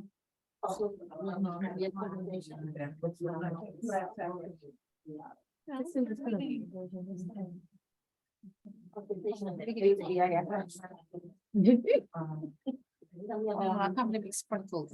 Sprinkles Incorporated. Okay, Sprinkles Incorporated. Yeah, she did that, yeah. what kind of company is it? We can discuss that one next. But with sprinkles, it sounds like a bakery. It could be a bakery, it could be clothing, it could be clothing too, you know, because you could have clothing and have sprinkles on it. all. Yeah, we have a, It could be shoes. we have a line. It could be anything. We have a line. We have some stores there. Selling clothing. Yeah. Selling clothing, they sell clothing to us. We have. We want to specify, but she's gonna be thorough. Yeah, she's gonna be thorough. So, As far as the introduction of the company. Yeah. What exactly we will be talking about as far as. Right. Right off that. So company sprinkles, is it a clothing company, shoes, cars?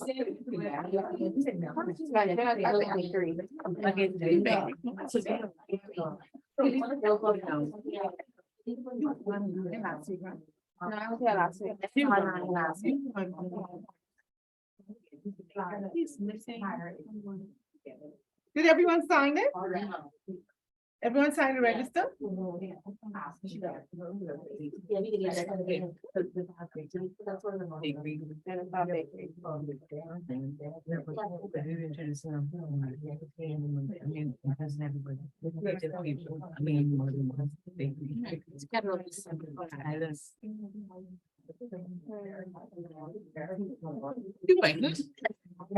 the. Right here, put on. That's I should tell you. But it's fine, yeah, I know, but, mission, statement, mission objectives.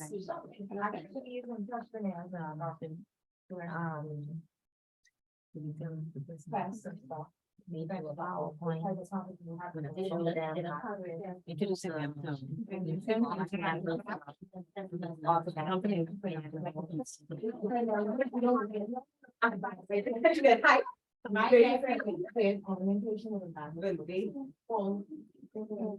Every day, put them to do something different. And that's what I say, what is our mission? Our mission is to inspire everyone. And this is only a check. It's true, we have an idea. Like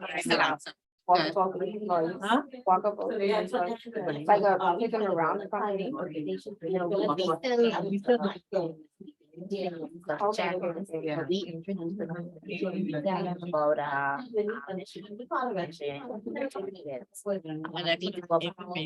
Yeah. saying them. The management team, you know, exactly. Whatever it is. Yeah, then it falls, it's not about stores, The background, when it started. And my grandma kitchen, no stuff like that. On aid information and policy and procedure. Yeah, we have to watch it.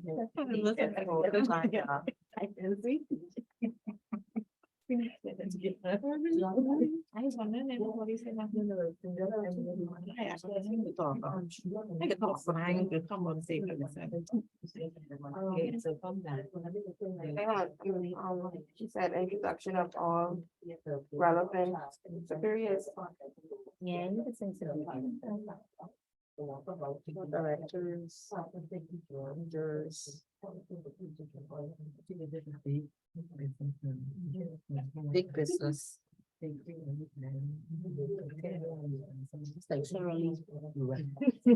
No, because you can think about that.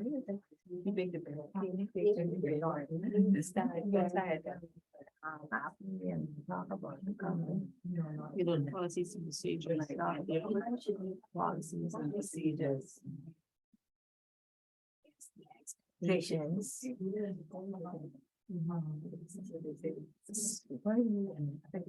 Do's and don'ts. These are expectations. And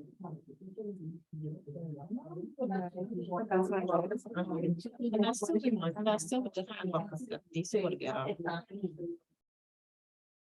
don't know, I don't know.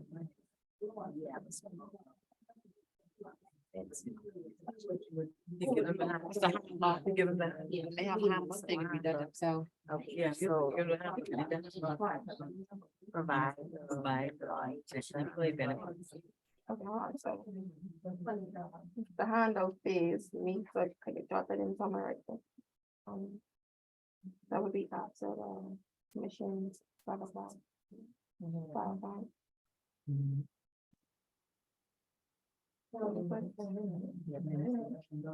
Handbook. It should be handbook. I think you can put that on the phone. Yeah. After, right? After that.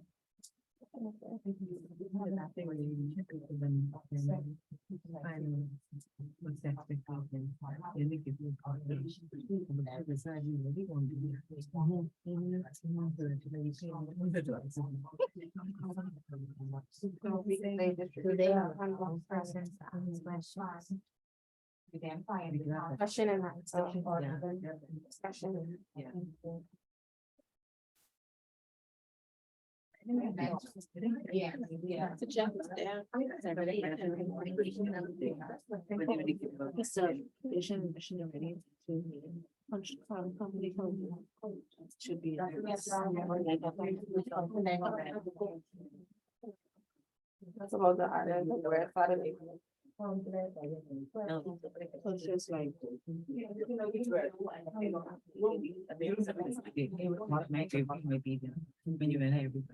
Good morning.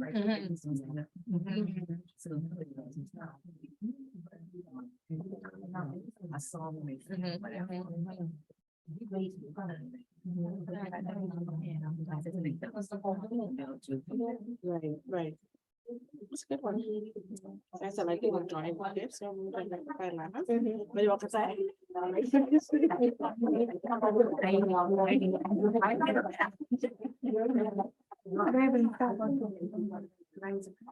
I know he goes. All of a sudden they're having something that is a book. No. Everybody trying to something that's big. Right now. So we do. The vision was not.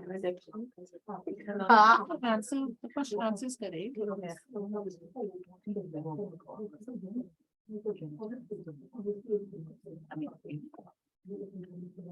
Yeah, like the second lady is what you walk around, just give you the poem. So that's how we get to that. But But y'all forget, the freshman. it's a checklist. It's a orientation checklist, so you have checks off all the things that should be. Okay, yeah. Freshmen. Because the whole. Now, who don't get that? Nah, all us cabin look.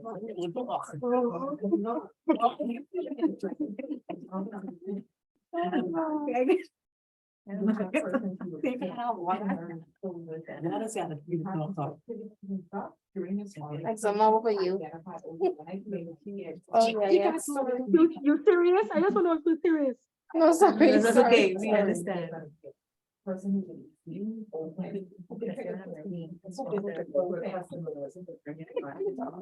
much. I just go with something and people they say. Yeah, no, if you mean like, but you need to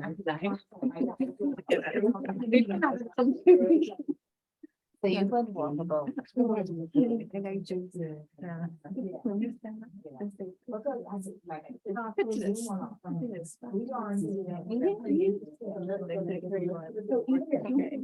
We finish everything sound working. I know the news.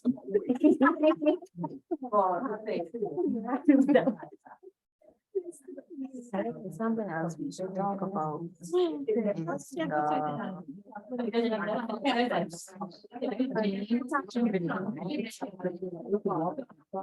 Oh, being house on the job itself. The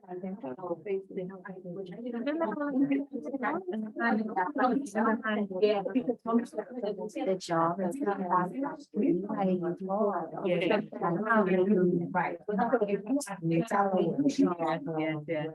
We can definitely sending that be to the top.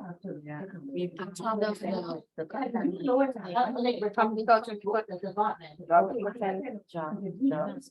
Talk about. Yeah, that's not fun. I got that here too. I got that here.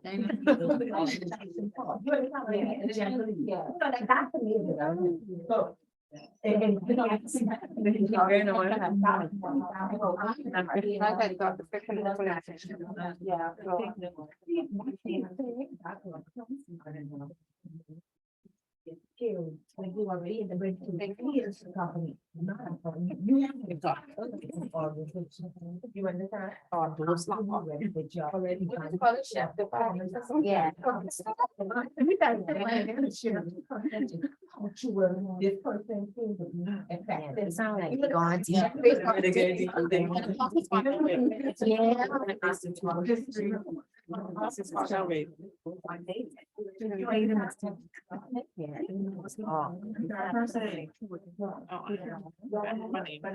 Plenty.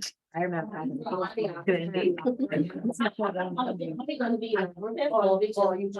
Making point. Everybody can talk. It's a checklist. Only a checklist.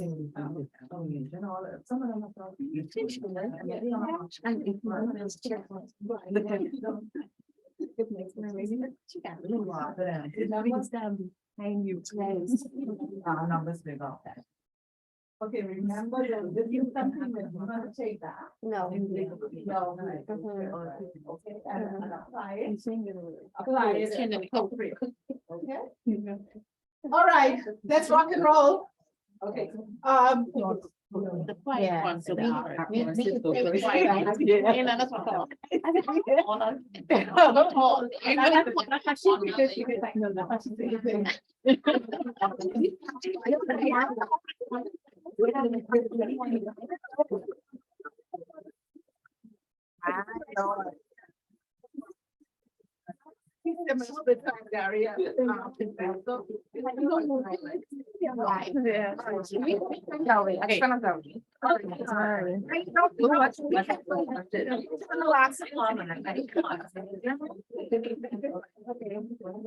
remember you're taking points from each other, and remember class participation is critical. If anyone in any group did not participate, please give me their name.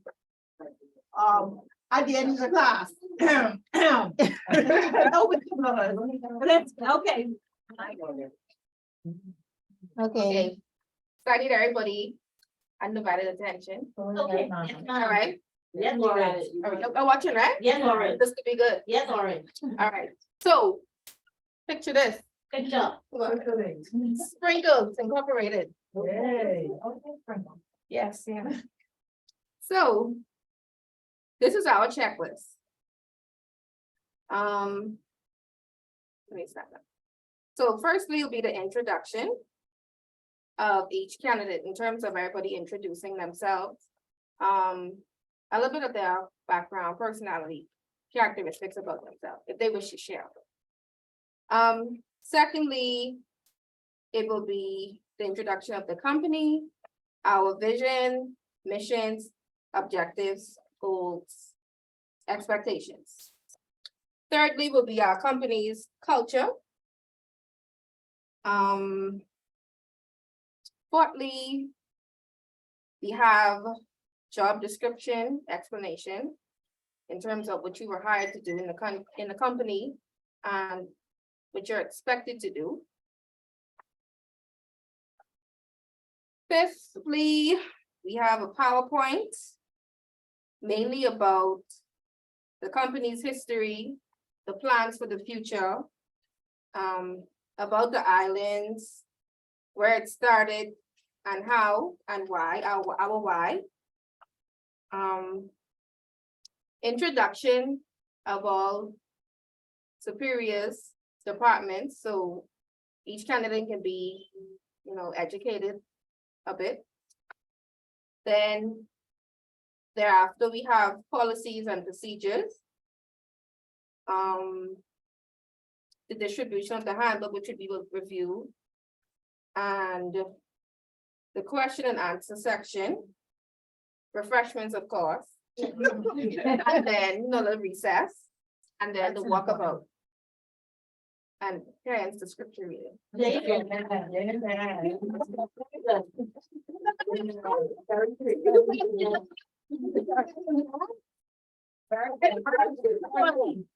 questions for them? I need the names of the person. Okay, let me write it down here. No questions? Any comments? They were very convicted. One thing which we didn't discuss, which they did include, was what? Refreshments. Treat your people nice. Even if it's just sandwiches, okay, if it's just fruits, crackers, cookies, whatever it is. Give people something, because people have health issues as well. Yeah. Okay, seriously, seriously, people have health issues and they have to have something to eat. Yeah. Okay. Shut up. Exactly. Okay. Let's have the apples.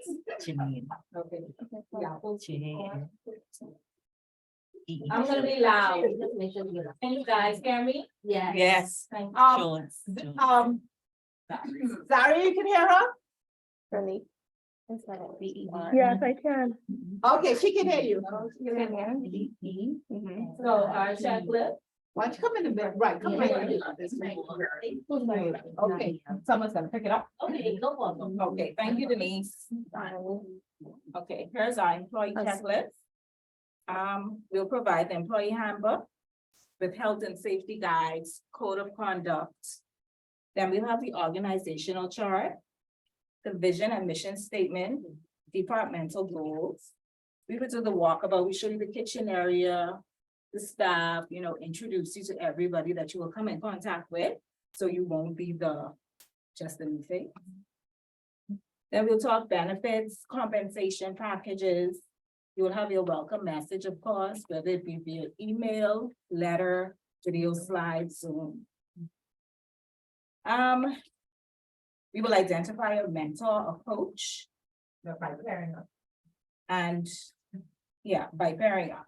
So in the orientation, we'll pair you so you don't feel like I'm so alone. So you'll have someone to be paired with. And then we would get your feedback. What are your expectations of the company? What do you expect now being an employee here? Okay? You want to piggyback on And anything? just because we're all Apple together, when my Apple who's standing to the front mentioned about mentorship. It came from two aspects. One, mentorship, because in orientation, sometimes you can see somebody who has a strong personality. Or sometimes then when you're having orientation, you can see someone who may be a spokesperson. So mentorship can come from that perspective as well as what we were thinking too. On the other end, we were thinking mentorship from, once you come into to the orientation, we want to buddy you with someone, like she said, you don't feel so new and so alone. And so my buddy may be somebody who's a more extrovert, I may be more introvert. And then if I have an issue, I know that because I would have paired up with her from inception, she's my go-to.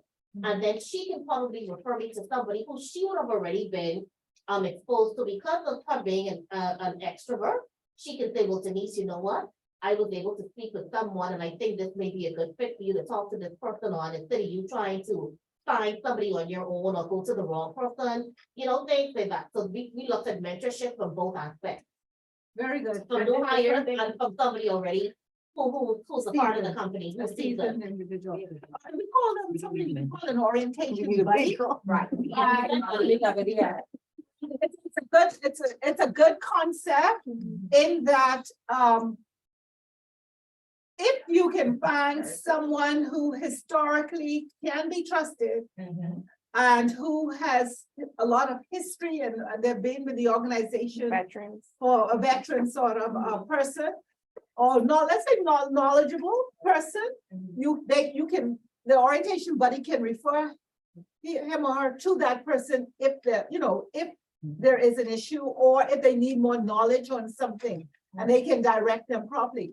Now, the only thing is, when you're doing this buddying, you gotta be careful with who you're aligning them with, because we have males with males or whatever, females with females, whatever. They need to be trusted individuals, okay? And I also want to add, for more information as well, once it's planned, and we also talked about walkabout. We also wanted to be clear that walkabout is just not only for showing you who's new, but walkabout is also a part of going in different close partnerships, like persons who you're going to be working closely with, even if they're in different departments. You can see those individuals, and you can also see what they do and how important is your job aligned with theirs. And so that's a part of the orientation as well, to let you know that everybody's work here makes the holistic organization, and somebody else, your work depends, somebody else depends on that. So you see the assembly line of how effective the organization works with each other together during this time of walkabout. Very good. Yes, very good. And walkabout also includes parking, if you have parking, so people know where to park. Because I'm seeing people.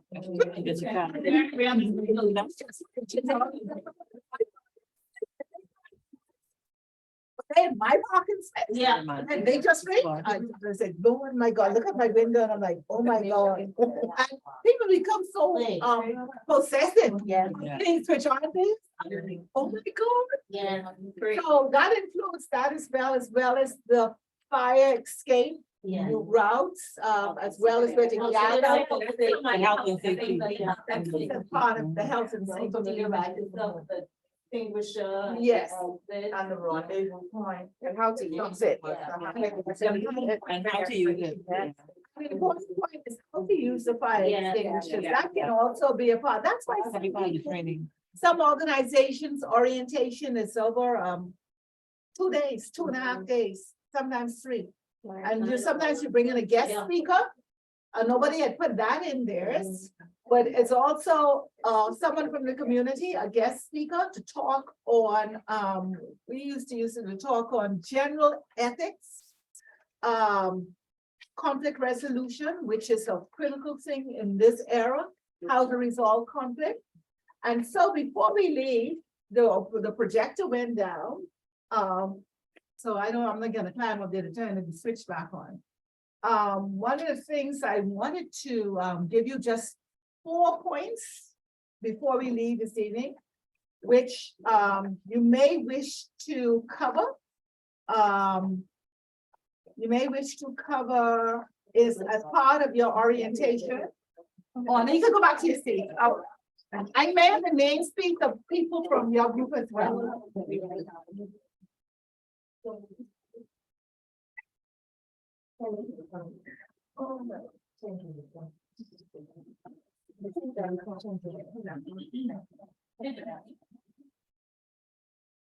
And resolving conflict. Oh, let me get this back up.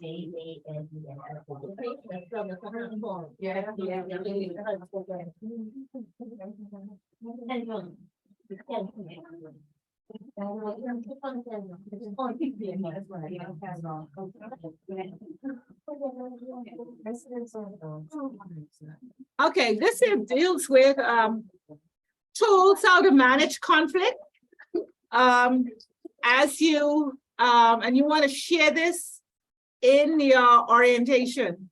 And I suggest you do something similar to this, may not be all the points, because this has a lot of detail, but I'm just going to give you the 4 things, definitions. One of the things in managing conflict is you don't know who you're bringing in, okay? Avoidance. Avoiding how you manage conflict. 1, by avoidance.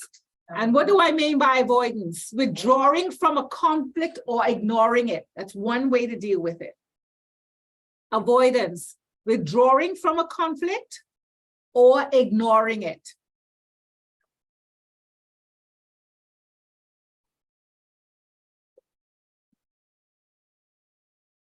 Secondly, by accommodating. We call it accommodation. What do I mean by that? Accommodation. Yeah, it's a method of maintaining a harmonious relationship. Okay, fine, it's fine. You say, yeah, just so you're saying, okay. So it's a method of maintaining a harmonious relationship. And that is where you place other needs. A method of Maintaining a harmonious relationship. And that's where you place other needs and concerns above one's own. Okay? Placing other needs and concerns above your own.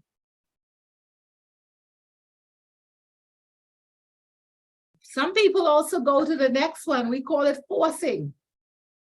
F-O-R-C-I-N-G. What do I mean by that? This is when you're attempting to satisfy one's own needs at the expense of the other party. Not to say that's the right way, but this is how people resolve conflict, okay? Attempting to forcing, attempting to satisfy, F-O-R-C-I-N-G, yes. Yes, and that's when you're attempting to satisfy your own needs at the expense of the other party.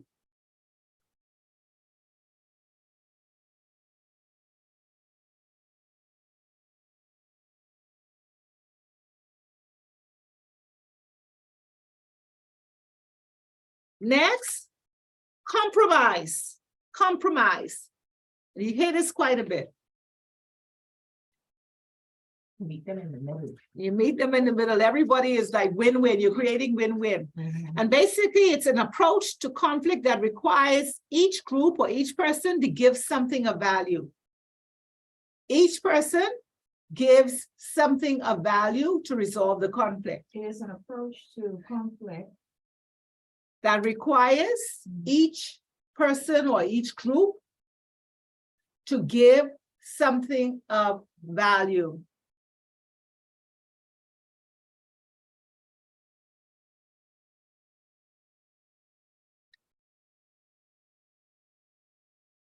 And lastly, collaboration.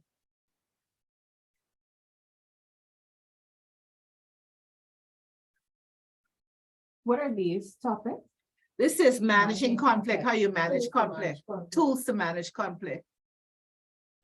And collaboration talks about it's an approach to conflict in which all parties seek to satisfy their interests. Collaboration. An approach to conflict in which all parties seek to satisfy their interests. An approach to conflict. In which all parties seek to satisfy their interests.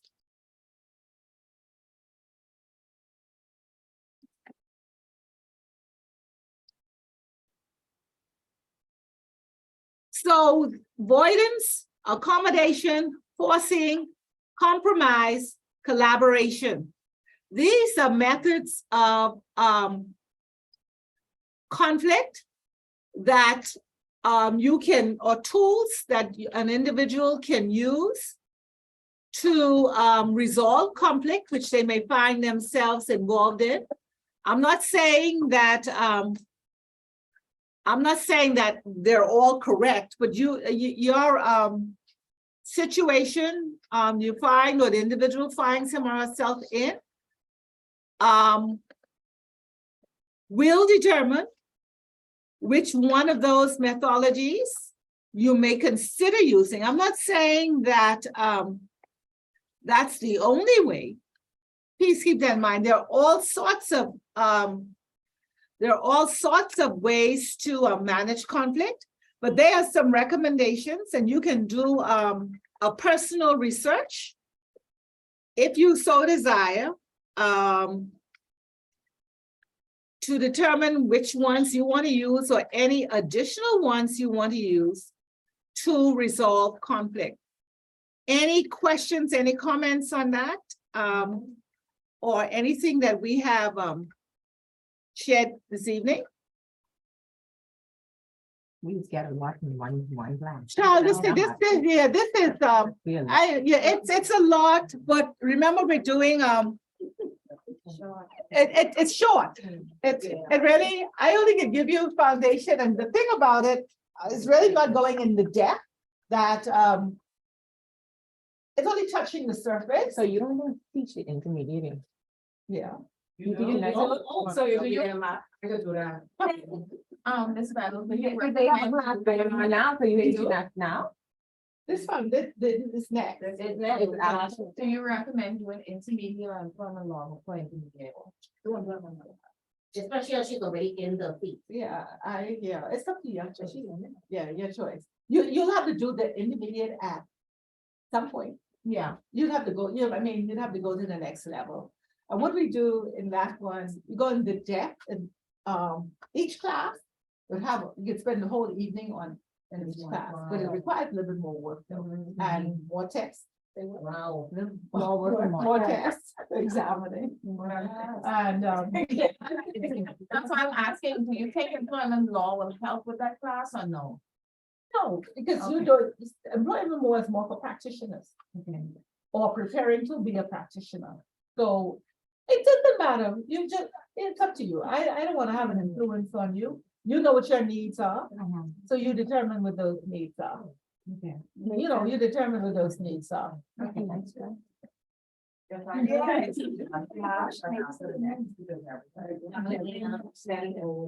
it go. We let it go. I said, Lord Jesus, that is made my bed.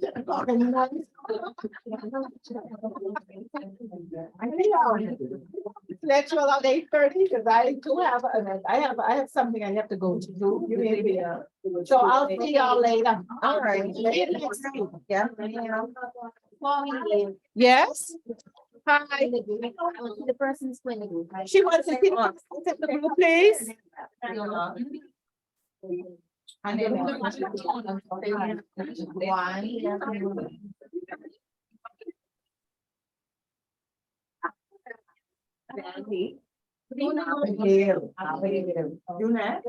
Good night, Sarah.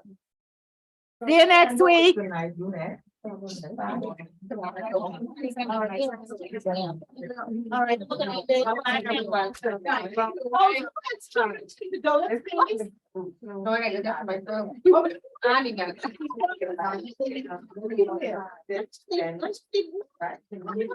I know. This is my baby. Yeah. And I just said, I was got the dog in the list, and I said she'd appreciate it.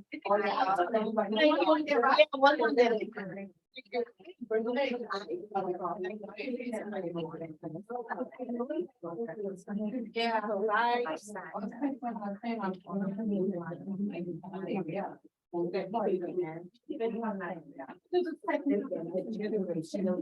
I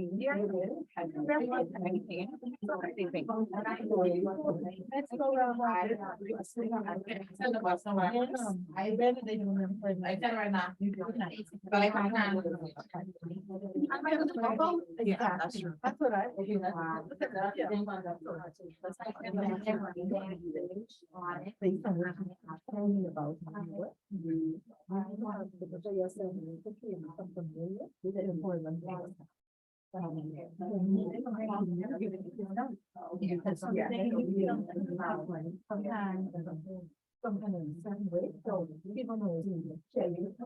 understand what I'm saying? That's why. You go stop. A certain way. In a way, this is just you're not this.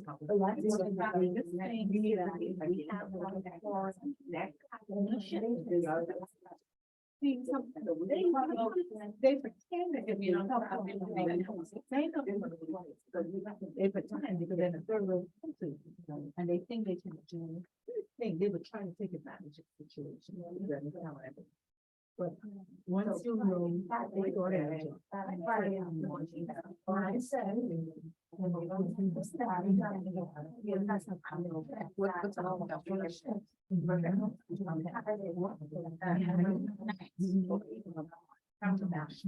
Expertise, you know, but she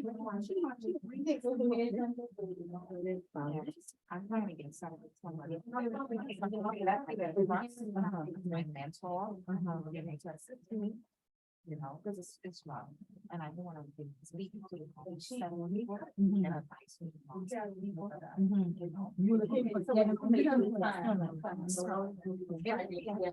See nobody there. Be able to recognize somebody. I know, but one point, how you do a lot. I can see myself.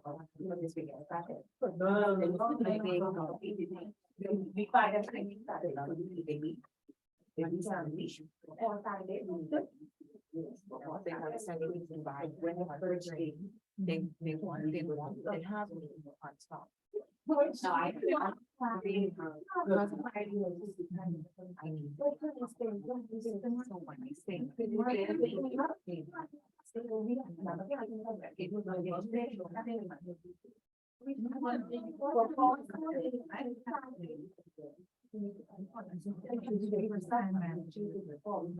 No, I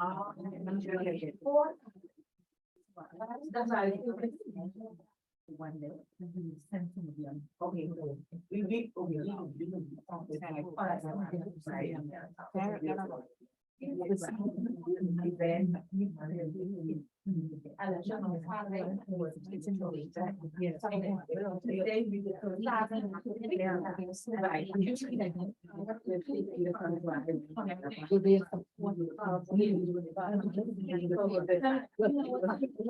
So what you doing?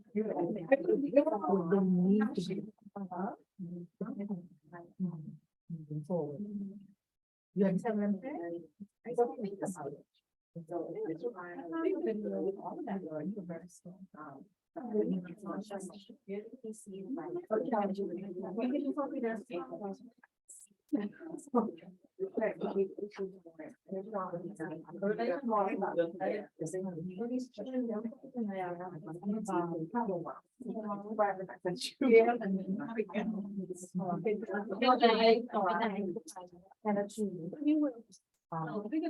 could do send it online, and then send me something that's